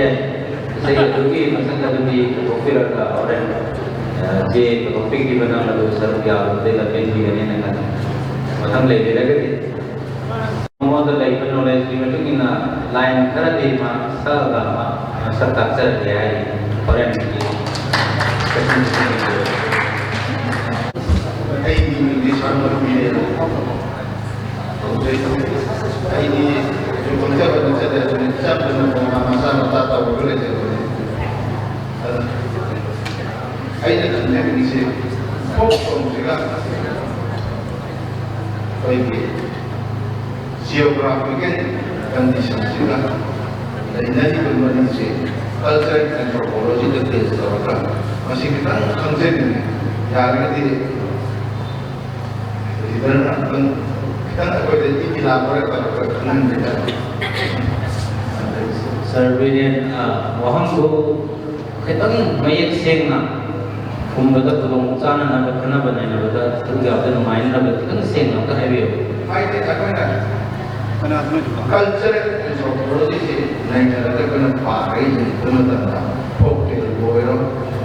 ada lagi folk dance boiro folk show boiro masih lagi environment lah nanti kena climatic condition nanti kena geographical condition itu deals tu orang folk air kosong itu lagi folk di kosong sih ada lagi folk show sih geographical condition lah ramai tu orang lagi folk di tiun sih lagi habis itu kita elaborate orang berkantor itu ada thank you yang na aruba mani yang sulai dan yang aruba mani yang sulai mani folk song si termain awal ki termain lah community juga mereka termain kalau pakai jadi geographical condition na geographical factor na lepas masih gaya ngasah lagi orang bersiai betul dah kerana bersiai kerana bersiai orang paper results na kau bebera kan bebera kan di mana bebera kan di sana masih satu gabi na ba mata mana bebera satu gabi na mana sih deh kalau sih koi learning bebera sendiri sebab naik apa sih dah satu ini kerana di satu gabi kan ada betul lagi bebera sih dah anak rumah kita topi rasa beri na kalau sih अगर paper present topic के बाद paper पाबी के बाद संगमरक तरी वहाँ भी के बाद संबेदी के मशीन अदुगा चानका मौंदा कई मौंद तंत्रा ऐसे कि पेपर रीडर्स ना उमान लौकी तमता निसिंजरी आन मदा अमुकना पुलों चावल बीजा के डॉक्टर के मिनेकेटन में दे पुलों से मुझे मणिपुरी साइडा साइडा वहाँ भी के बाद से संबेदी के मशीन की मतलब डॉक्टर मिनेकेटन और अंदर खाने session ini pada pusat tiba seminar paper sih yang namanya jumpa yang mampu ini kan untuk tapi apa bagi manusia jauh lebih bahkan paling dah yang namanya kan ada tentang proses berapa proses program kait dengan jadi Indonesia itu cuma di Indonesia hanya, nanti setiap paper sih kembali dengan question से question में हमें पचास question से मकू पाते यहाँ की कोई नहीं यानी का कहीं यहाँ पर से जिन्होंने हिंदुला आपका उम्र जनरेशन बाय जनरेशन हम देखना चक्कर का आपका कोई फोटो में yang pun ada lagi waktu yang melakukan saya masa untuk naik beberapa yang beberapa benar benar atau apa yang benar ni ayah aku boleh muda apa yang nama aku boleh ayah lalu sudah beberapa partner yang masyarakat negara kita masih pun saya dari mana masyarakat boleh ada yang berkaitan dengan lakukan untuk melakukan macam sudah pengamat pengamat masyarakat dari universiti pengukuhan atau sama universiti masih ayah saya makabar dengan beberapa pekerjaan di office berkait dengan juga ini akan melakukan dalam beberapa masyarakat dalam beberapa saya ekspor masyarakat dalam saya bawa yang ekspor itu beberapa akan menjadi itu mayat adalah ada pengai dalam masyarakat dalam Manipur Korea ini desain yang lebih yang ini juga. Juga karena musik yang konjen pak, baru ini lebih yang itu. Kita lebih musik konjen musik kayak mana konjen lebih dalam ambil juga teks masih apa yang jenuh juga lah. Kita lebih dalam hari masih terbayar kan. Musik itu lah agak lain yang teks yang mana berarti yang Walaupun dari mana, mungkin kalau lagi lain, kita tahu kalau konten dari lagi, mungkin seperti mengajar masyarakat, integrasi, koridor masyarakat, sekarang kita dari masyarakat kita tahu yang ini kerja kita. Mereka ini sudah pun misi sebab definition, langsung part kalau kita paper pun yang misi definition, mereka jauh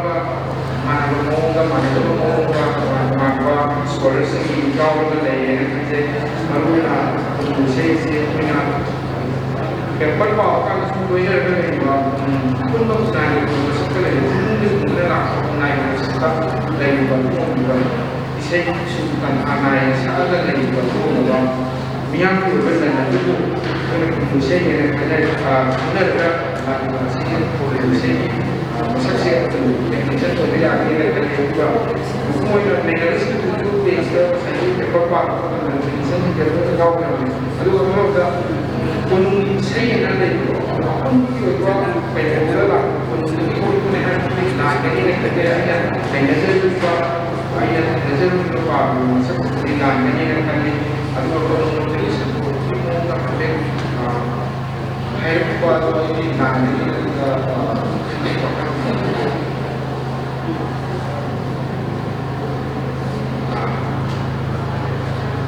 mungkin dibayar juga dibanding teman lebar juga bagi saya lebih tapi yang itu sendiri aku bagi masa tu yang lain kita problem itu nani ada juga ini pulang aku dan dedikasi dari kami ke wapam singadu itu karena yang besar kami dan apa tidak mudah karena dokter itu dokter anan. Aku bukan ini masih evaluasi kami mengenai misalnya lalu bertemu di sebelum di Jawa. Masih ada baru ada berkaitan Muisha kita tahu di bawah number one, kita jalan yang prinsip. Kedua, load di Jawa sudah legosi, banyak hana, kemudian mama ada di sana noun pronoun, jadi science, morphology, nak hana, ada banyak ada pertemuan. Kedua, mesti punya critical discourse analysis. Jadi dia punya critical discursive analysis karena ada di stylistics kan la events jadi dia punya kayak pom somoro pom kesoro lagi berpoti mas textual na नत्रगना मागी contextual नत्रगना नत्रगना अखोई मागी conceptual अखोई angle कया की नैनबा हाइबसे अखोई language की मागी मथौ अदुगा language हाइबसिना होजे quietly powerful होइबा लेबा अमु नेट तोबा नत्रगा लेबा अमु नौसनबा अदगी लेबा अमु निंग तंबगी कमाइना पालनबा हाइबसे पुरबसे लैंग्वेज लोइने लैंग्वेज हाइबसे अखोई कुनाइ नत्रगा वर्ल्ड के एनी कम्युनिटी मागी नॉलेज की मासे डिपोजिटरी अदुगा अमना लैंग्वेज का लोइने पोसे निंबा कायबा अवाबा होजे संजमना अखोई सेपरेट एडमिनिस्ट्रेशन हाइबे अदुगी वाइट अखोना होजे हिमेरी मौज अखोना लैंग्वेज ना माना कोनजबा यादवी लेते अदुगा आइना मरवने येगैदि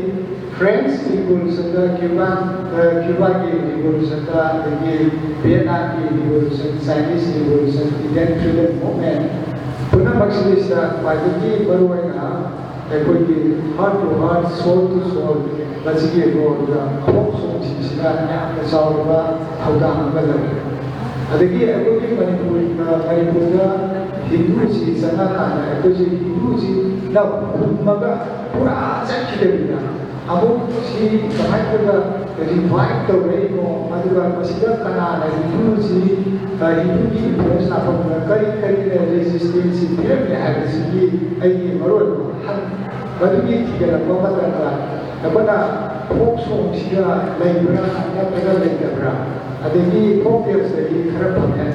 अदगी प्रोभाबला खरा फंगे अदो जाति कमाइबा अखोई मैदै हाइबसे पुन पुनरबा याबसे खजितंग ममी सामने कलेजे कना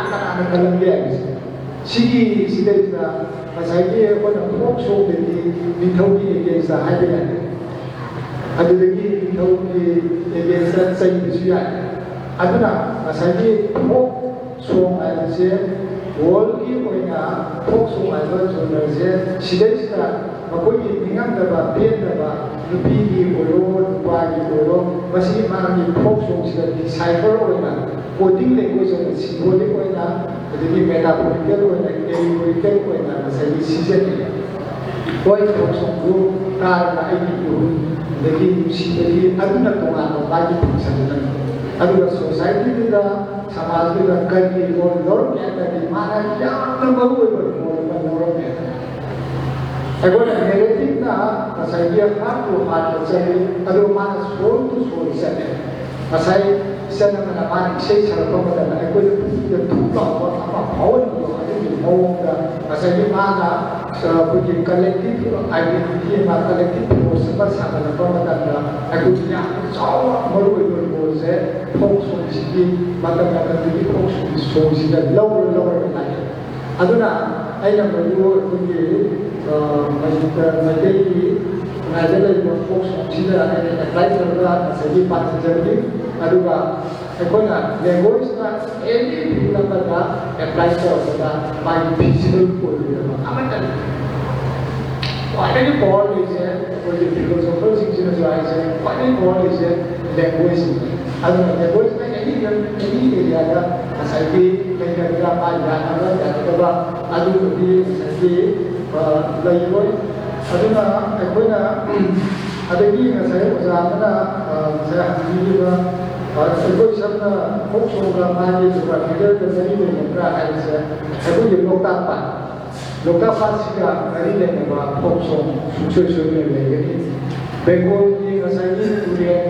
बयानुगा तुरे की खुबादा ताबा काबुगा अदगी अफ्रीका की अखोई जंगल लेबा काबुगी मखोया नसाई दैनिकी संपर मपादे लेबो मदकी मागी ओरक अदुना मागी जोग्राफिकली लोकेशन दुगा नेना फोक सोंग सिचुएशन ओरकनी अदगी नसाई जामना मिगी फोक सोंग की नसाई काना बती बायसे आइना नसाई लोकसर बरा नसाई फोक सोंग सिदुदे आयाबा मफुंदी पाकजे अनाबे थाने बरंती बदकी मागी आहल सिदा मकोय ओला कर सुले लाइसुर लेंगे aduga kaiba angangsꯤꯗꯨꯅ ꯄꯣꯜꯂꯛꯄ ꯇꯥꯔꯒꯗꯤ ꯃꯅꯤꯄꯨꯔꯁꯦ ꯑꯃꯨꯛ ꯃꯥꯒꯤ ꯂꯥꯏꯐ ꯇꯧꯕ ꯌꯥꯏ ꯍꯥꯏꯕꯒꯤ ꯃꯇꯝꯗꯨꯒꯤ ꯃꯈꯣꯏꯅ ꯐꯤꯠ ꯇꯧꯔꯛꯄꯅꯤ ꯍꯣꯏ ꯍꯧꯖꯤꯛꯇꯒꯤ ꯌꯦꯡꯕꯗꯤ ꯌꯦꯡꯉꯤ ꯍꯥꯏꯗꯤ ꯑꯗꯨꯕꯨ ꯃꯈꯣꯏꯅ ꯐꯤꯠ ꯇꯧꯔꯛꯄꯁꯦ ꯃꯣꯏꯒꯤ ꯄꯥꯟꯗꯝꯁꯦ ꯑꯉꯥꯡꯁꯤꯡꯗꯨꯗ ꯀꯔꯤꯒꯤꯗꯃꯛꯇ ꯄꯥꯔꯇꯤꯀꯨꯂꯔ ꯑꯣꯏꯅ ꯊꯝꯃꯝꯃꯤꯕꯅꯣ ꯍꯥꯏꯕꯁꯦ ꯏꯁꯝ ꯁꯝꯅ ꯑꯩꯈꯣꯏꯅ ꯍꯥꯟꯅ ꯎꯔꯤ ꯅꯥꯄꯪꯁꯤ ꯅꯃꯥꯅ ꯀꯧꯏ ꯇꯥꯗꯕꯤ ꯅꯄꯥꯅ ꯀꯧꯏ ꯈꯨꯝꯗꯦ ꯑꯣꯟꯈ꯭ꯔꯕꯅꯤ ꯃꯥꯒꯤ ꯂꯥꯏꯅꯤꯡ ꯅꯠꯇ꯭ꯔꯒ ꯃꯥꯒꯤ ꯀꯜꯆꯔ ꯑꯣꯟꯈ꯭ꯔꯕꯅꯤ ꯑꯃꯨꯛ ꯍꯜꯂꯕꯨ ꯅꯃꯥꯅ ꯀꯧꯔꯁꯨ ꯇꯥꯔꯔꯣꯏ ꯃꯄꯥꯅ ꯀꯧꯔꯁꯨ ꯈꯨꯝꯃꯔꯣꯏ ꯑꯃꯨꯛ ꯍꯜꯂꯔꯣꯏ aduna aigona masai folk song sida yaula magi disciple sida aigona odi ji kamai kaga aigona maja handokani aise masi di analogy adagi magi reasoning magi aigoni hypothesis tonga tonga do pajalaga aigona aduda interpretation toraga ne yai adu ne ne loi thukani adagi leke ai masi harana ai amkasu ayano ada Kami tadi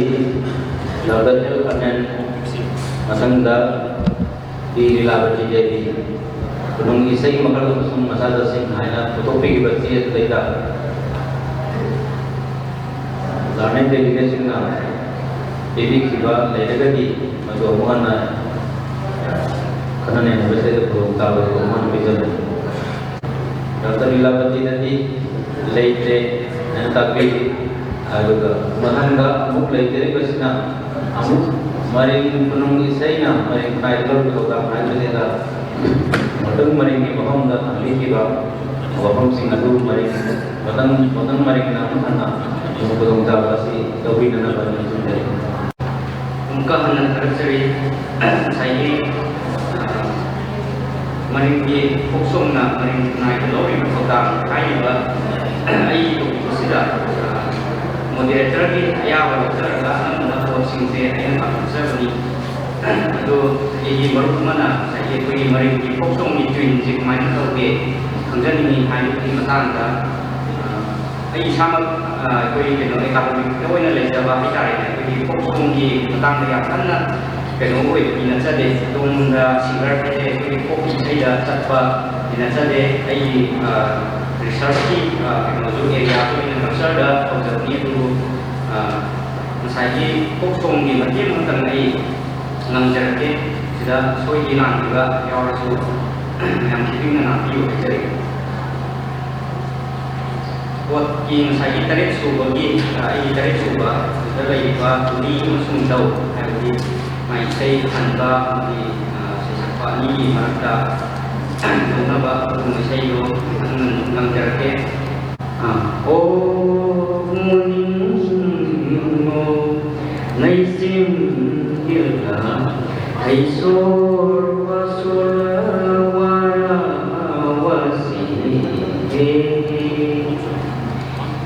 wara wasi wasa wasi lamun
मनिंग की सरुक तरह में मती लौजत की बा सरुक सिंह दा है ये नगदी के न ज्ञान ताली है ना इन सौदे थगत चली yang mengajarkan tanda cari orang mari housing ekonomi terjadi pak terjadi perna senjata di berupa di agriculture di demi tadi nanti kemudian ikoina terjadi seminar masih orang bisa terjadi session masih orang masih di captain delegate sing paper editor sing yang waktu pana kena ane masih waktu pana robi ya tahu di ikoina culture forum na nasi bini itu masata iba bagi nasi seminar segi bagi pandang di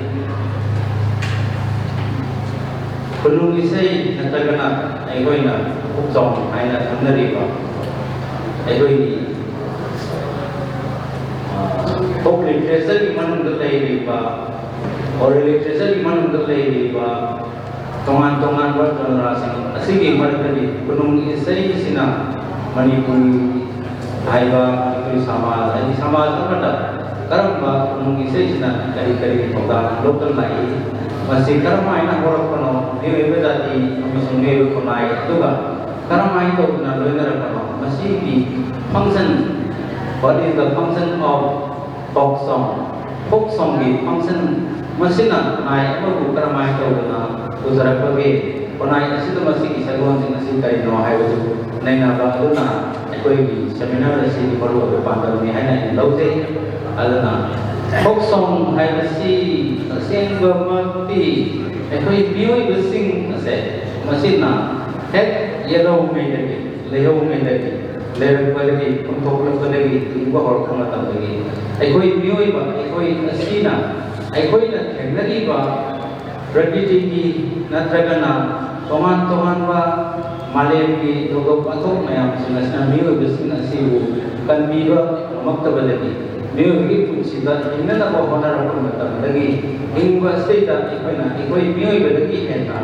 तो वांग जाओ म्यूई कोई लगी है ना अदुगुम्बा तविबा ngamba अदुगुम्बा ताइरम मपु अमा लई हाइना इकोइना बिलिप तौरी अकोइना बिलिप तौरी बा थाजा जरी का मदुगी मतुंगिना इकोइना इमु मतमना इबगी प्रोसेस असेदा दोम जीवा ओआबा अनाबा तारा मतमना अदुगुम्बा ताइरम मपु मदुगी मपम असेदा इकोइसना एक संजरला इकोइना इकोइगी कुंसीबु नेबे समाजबु नेबगी कुंसीबु नाय दु कंबियो है ना कोई नहीं है खाई से सब तो असुमाई ना तो इबा मियो बेगी कुंसी की मोम असिदगी कोई ना तोमान वा इसे सुम तोमान वा कोई की लासन तिनसन मयाम से बोल मधुगी मर अदुदगी कोई की मसी कोई ना कुनुंग इसे नत्रना कोई ना गांगरी वा फोक सॉन्ग है ना बस मसी बोल कोई गनी अदना मसी हे बोल को मतमना मियो समाज लोग ये को बनाए लेके और तो सोई तो मरी रहे पड़ते अद मियो समाज तो हिंगना बा एबगी प्रोसेस से लाख मतमना पनुन इसे है ना कोई ना खंगरीबा इसे की मोम सिंह से लाइसन टेंशन दगी होगा इरा थोंगी तो हम सिंह दगी होगा अथन कमान वा अकल सिंह ला को दगी है अदना पनुन इसे सिंह से मरोइना मसी कोइना कम्युनिटी अदना पुनाई अदना si yana raba nai adugi masate ki madana boksarappa kana gomba mana sebu manataba nai adugi unsi mahinga maduga sabon lapa adugi patient apasu adugi lain lesson ka mai le ba adugumba adugi korpani hai lawi adugu masin matangi madugi na dakan kaya masi opa ya masi masasa sinatu opa mi human process ase omakuni madugi na kunung isai ki आन dari masa lagi betul-betul betulnya ekonomi ikhlas kita terkait sebelum ini saya terbayar berbayar kalau tahu tu kalau kita riba itu bukan saya singat terjauh tu dalam lagi karakteristik singat ini ekonomi malu ini betul lain saya ramai tu benar saya lagi ini betul lain saya kali-kali bakal misalnya kita ini betul sangat lain sih karena kalau kita lagi ayo lagi process adulta masina so thoda ma lawgi hai lawgi aduna masigi function na se penung isai ki function na ma di thoda masina saw lawgi aduna masai yaw ka doi sing si ritualistic so ni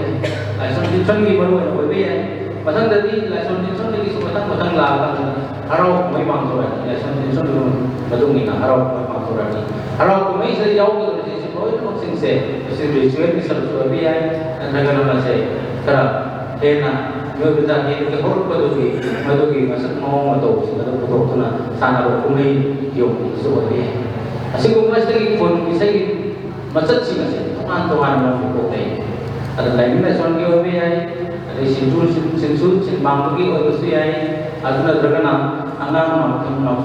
saya ada siapa saya nak yang saya lah siapa saya biaya terkelang ni saya nak jadi mesti nomor dia ada saya tahu siapa tu masuk matang dia dia awal si kau masih okey kita nak kalau pergi macam ni nak masih di kurung isai di function sini ada masih kau nak naina tuna ko biyo do sa ki istega kono isai sina kari kana ba biyo ge hai sina se masi naina ba adu kana naina ba se masi ko masi tawada ba yang tang sa ba yang tang sa ba ni naina lobde kono isai la iba ko iba mo sina se da ho ji ko ni ba ko ni nai ba ji ba hai da pa ba hai da kono isai se ko ore na jinung da le lagi mirol apa lagi mirol tentang lah adu hobi di punung isai ki maram le ji bulai me ama to punung isai ki maram le ji bulai me ama to ko sei da ai koi disibung da le ba punung isai ki masak sing nasi ipal da sai ko punung isai ki masak asika wangu da sakpa adu ka pere santar se ni mana badi mana gani punung isai tu ki mapung moi ba ma ki chin mana sai ba sai ro sai da adu ki saya sih ada di mampu ini mana lagi. Ada bu, ekoi wang kaya saya iba, sana di bukan saya sih baru saya dah. Suku muda saya iba tu karena saya iba tu lah. Madu ki wahai ki na buta, madu ki ho kerana madu ki beri sih terus ini. Masih di penuh saya ki bukan saya masih kita saya kembali. Ada nak penuh saya sih. Hau sih ekoi irta dari pemain macam mana penuh saya ki baru dah. Kamu dah tak lagi. कोई चिंपापा तो बोले थे single सारे के लिए single बना सले नदी क्वाक करे क्वाक सिंगल बने नदी ada खाता थमों तो सिंगल बने नदी अदु मशीन करी हाई बने हाई मशीन लेबोरेटरी करी हाई बने नदी ऐसा परमानेंट करी हाई बने हाई सही दियाओ तो बदु की सही सख्त मतलब पांगो की तो रो बदु की मतों की ना बदु पर सही दु की माली काना बदु aduna naik ti ba hai ka ba hai ka kana hai jara ko no gunung isai ki maram de ibula ko yang toro gunung isai ki maram de iba ei ho na toro ai ko na toro pa se ki ti gunung isai hai ba ko ki property ko ki dati sigi ko nai sigi lanno lai ba kana bang ei ko tharat ko ka ni mana gunung isai do apon se ko la mana written form de to ka tam ka ni gunung isai se ko ki community na ko ki jinda ana ka ba lagi ma ki on de no rich de lo na isai ki pai sendok kare sendok pa dre da ha thang da bagi no le da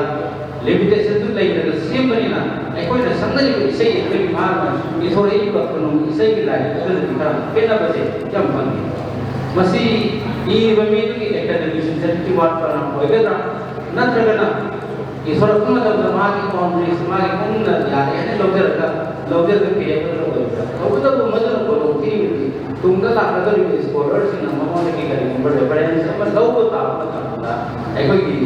ಐಕೋನ ಸಪ್ತರಿ Basu ಕೊನು ಸೇಗಿ person ಅದ ಮೊದಲಿಗೆ ಮಾಗಿ ಹೋಗ ಮರಣಾಯ ಹೋಗ ಮಾಗಿ lighter ಹೋಗ person ಕಿದ ಸತ್ಯತಾ ಮದು ಆರಾಮ ಹೋಗ್ತದೆ Jadi kau nak panggil apa? Penunggu saya mana yang mereka lain. Kalau kau panggil penunggu saya mana lain, kenapa lain? Kalau kau panggil, adu muatum tetap muatam dah lain apa sahaja kau nak. Karena mai tu penunggu saya mana lain apa sahaja. Karena kau muatum lain negara ini. Ilayan biba kau ni, ada ibiran biba collection, tahu ibiran biba komplain, ibiran biba tu kumba compiler singa tu. Nanti kan nama lagi, athara tu. Waktu lagi logo. Nanti kan kau nak masih kau ni. ꯈꯨꯡꯒꯪꯁꯤꯡꯗꯒꯤ ꯅꯠꯇ꯭ꯔꯒ ꯑꯩꯈꯣꯏꯒꯤ ꯃꯤꯌꯥꯝ ꯃꯔꯛꯇꯒꯤ ꯆꯠꯂꯒ ꯃꯗꯨꯒꯤ connection ꯇꯧꯔꯒ ꯂꯧꯒꯅꯤ ꯍꯥꯏꯕ ꯍꯥꯏꯕꯁꯤ ꯑꯆꯧꯕ ꯑꯃꯅꯤ ꯑꯗꯨꯅ ꯇꯧꯕꯗꯤ ꯑꯩꯈꯣꯏꯅ ꯑꯩꯈꯣꯏꯒꯤ ꯑꯦꯀꯥꯗꯃꯤꯛ ꯁꯤꯟꯁꯤꯌꯔꯤꯇꯤ ꯈꯔ ꯋꯥꯠꯄ ꯀꯅꯥꯒꯨꯝꯕ ꯅꯠꯇ꯭ꯔꯒꯅ ꯃꯥꯒꯤ ꯃꯃꯤꯡꯁꯤ ꯈꯨꯅꯨꯡ ꯏꯁꯩꯒꯤ ꯃꯔꯝꯗ ꯌꯥꯝꯅ ꯈꯪꯅꯤꯡꯕꯒꯤꯗꯃꯛꯇ ꯃꯥꯅ ꯈꯨꯅꯨꯡ ꯏꯁꯩꯒꯤ ꯃꯔꯝꯗ ꯂꯥꯏꯔꯤꯛ ꯇꯔꯥ ꯚꯔꯁꯟ ꯑꯃꯗꯤ ꯌꯦꯡꯈꯠꯂꯁꯤ ꯑꯗꯨ ꯑꯣꯏꯇꯥꯔꯗꯤ ꯑꯩꯈꯣꯏ ꯀꯔꯝꯍꯥꯏꯅ ꯃꯗꯨꯒꯤ ꯑꯉꯥꯡꯁꯤꯡꯁꯤꯅ ꯅꯦꯛꯁ ꯖꯦꯅꯦꯔꯦꯁꯟꯁꯤꯡ ꯑꯁꯤꯅ ꯃꯗꯨ ꯀꯔꯝꯍꯥꯏꯅ ꯇꯧꯅ ꯃꯗꯨꯒꯤ ꯂꯧꯔꯒꯅꯤ ꯍꯥꯏꯕꯗ ꯍꯧꯖꯤꯛꯃꯛꯁꯨ ꯑꯩꯈꯣꯏꯒꯤ ꯃꯥꯡꯗ ꯄꯟꯕꯤꯈꯤꯕ ꯑꯦꯚꯔꯦꯖ ꯃꯌꯥꯝ ꯂꯧꯔꯤꯕ ꯂꯥꯏꯔꯤꯛ ꯈꯔꯁꯤ ꯑꯩꯈꯣꯏꯅ ꯌꯦꯡꯖꯕ ꯃꯇꯝꯗ ꯃꯈꯣꯏꯅ ꯏꯔꯤꯕ ꯈꯨꯅꯨꯡ ꯏꯁꯩ ꯃꯔꯝꯗ ꯂꯧꯈꯠꯂꯒ ꯁꯦꯝꯃꯤꯕ ꯈꯨꯅꯨꯡ ꯏꯁꯩꯒꯤ ꯃꯌꯦꯛꯅꯤꯅ ꯊꯝꯕꯤꯕ ꯑꯁꯤꯒꯨꯝꯕ ꯃꯔꯦꯡꯁꯤꯡ ꯑꯁꯤꯗ ꯈꯖꯤꯛꯇꯪ ꯌꯥꯅꯤꯡꯗꯕ ꯃꯌꯥꯝ ꯑꯃ ꯌꯥꯎꯏ ꯌꯥꯅꯤꯡꯗꯕ ꯃꯌꯥꯝ ꯑꯃ ꯌꯥꯎꯏ ꯃꯁꯤꯁꯤꯡꯁꯤ ꯀꯔꯝꯍꯥꯏꯅ ꯅꯩꯅꯒꯗꯒꯦ ꯃꯗꯨꯒꯤ ꯍꯦꯛꯇꯃꯛ ꯂꯧꯔꯒꯗ꯭ꯔꯥ ꯂꯧꯔꯣꯏꯗ꯭ꯔꯥ ꯍꯥꯏꯕꯁꯤꯗꯤ ꯑꯩꯈꯣꯏꯅ ꯑꯁꯤꯒꯨꯝꯕ ꯑꯦꯀꯥꯗꯃꯤꯛ ꯁꯦꯁꯟꯁꯤꯡ ꯑꯁꯦ ꯇꯧꯔꯀꯥꯟꯗꯩꯗ ꯃꯊꯪ ꯆꯠꯊꯔꯀꯥꯟꯗꯩꯗ ꯃꯗꯨꯒꯤ ꯈꯨꯗꯣꯡꯆꯥꯕꯗꯨ ꯂꯧꯔꯀꯥꯟꯗꯩ ꯃꯗꯨꯒꯤ ꯈꯨꯗꯣꯡꯆꯥꯕꯗ ꯑꯩꯈꯣꯏꯅ ꯂꯧꯔ ꯈꯟꯅ ꯅꯩꯅꯔꯀꯥꯟꯗꯩꯗ ꯇꯨꯡꯗ ꯂꯥꯛꯀꯗꯕ ꯊꯕꯛꯁꯤ ꯑꯩꯈꯣꯏ ꯄꯨꯊꯣꯛꯄ ꯉꯝꯒꯅꯤꯅ ꯈꯜꯂꯤ ꯃꯁꯤ ꯈꯨꯅꯨꯡ ꯏꯁꯩ ꯍꯥꯏꯕꯁꯤꯗꯤ ꯃꯁꯤꯗꯤ ꯃꯇꯝ ꯈꯨꯗꯤꯡꯃꯛꯇ ꯚꯦꯔꯤꯌꯦꯁꯟ ꯂꯩꯔꯗꯧꯕ ꯑꯩꯅ ꯍꯥꯏꯕꯒ ꯁ꯭ꯀꯣꯂꯔ ꯑꯃꯅ ꯍꯥꯏꯕꯗꯁꯨ ꯃꯥꯟꯅꯗꯕ ꯌꯥꯏ ꯃꯥꯟꯅꯕ ꯈꯔꯗꯤ ꯌꯥꯎꯒꯅꯤ ꯃꯅꯨꯡꯗ ꯌꯥꯎꯔꯤꯕ ꯂꯦꯡꯗꯕ ꯀꯝꯄꯣꯅꯦꯟ ꯈꯔ ꯂꯩꯕꯗꯣ ꯃꯗꯨꯅꯤ ꯃꯔꯨꯑꯣꯏ ꯑꯃꯗꯨꯒꯤ ꯇꯣꯉꯥꯟ ꯇꯣꯉꯥꯟꯕ ꯄꯔꯁꯟ ꯑꯃ ꯃꯤ ꯑꯃꯅ ꯍꯥꯏꯕꯒ ꯃꯤ ꯑꯃꯅ ꯁꯛꯄꯒ ꯊꯥꯡꯒꯗ ꯁꯛꯄꯒ ꯀꯩꯔꯥꯎꯗ ꯁꯛꯄꯒ ꯁꯦꯛꯃꯥꯏꯗ ꯁꯛꯄꯒ ꯃꯥꯟꯅꯔꯝꯕ ꯌꯥꯏ ꯃꯥꯟꯅꯔꯝꯗꯕ ꯌꯥꯏ ꯃꯁꯤ ꯃꯌꯥꯝꯁꯤꯡ ꯑꯁꯤꯗ ꯑꯩꯈꯣꯏꯅ ꯌꯥꯝ ꯀꯟꯅ ꯃꯁꯤꯗ ꯑꯩꯈꯣꯏꯅ ꯌꯣꯛꯅ ꯊꯝꯅꯅꯕ ꯍꯣꯠꯅꯒꯗꯕꯅꯤ ꯑꯗꯨꯅ ꯁꯤꯒꯨꯝꯕ ꯀꯜꯆꯔꯦꯜ ꯐꯣꯔꯝ ꯃꯅꯤꯄꯨꯔꯅ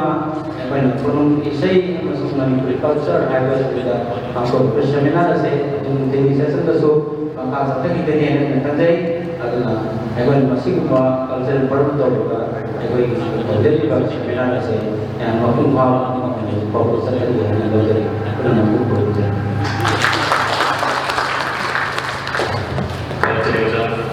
ꯃꯇꯥꯡꯁꯤꯗ ꯅꯨꯃꯤꯠ ꯅꯤꯅꯤ ꯆꯨꯞꯅ ꯆꯠꯊꯔꯤꯕ ꯁꯦꯃꯤꯅꯥꯔ ꯑꯁꯤꯒꯤ ꯑꯅꯤꯁꯨꯕ ꯑꯦꯀꯥꯗꯃꯤꯛ ꯁꯦꯁꯟ ꯃꯇꯥꯡꯁꯤꯗ ꯃꯣꯗꯔꯦꯇꯔꯒꯤ ꯑꯌꯥꯕꯗ ꯂꯣꯏꯁꯤꯟꯖꯔꯤ ꯃꯣꯗꯔꯦꯇꯔ ꯑꯃꯁꯨꯡ ꯀꯦꯇꯦꯒꯣꯔꯤꯇꯔꯁꯤꯡꯕꯨ ꯑꯃꯨꯛꯀ ꯊꯥꯒꯠꯆꯔꯤ ꯃꯌꯥꯝ ꯄꯨꯟꯅ ꯁꯤꯟꯖꯔꯤꯕ ꯆꯥꯛꯂꯦꯟ ꯑꯁꯤ ꯊꯣꯡꯃꯤꯟꯅꯔꯕ ꯃꯇꯨꯡꯗ ꯄꯨꯡ 1:30 ꯇꯥꯕ ꯃꯇꯝꯗ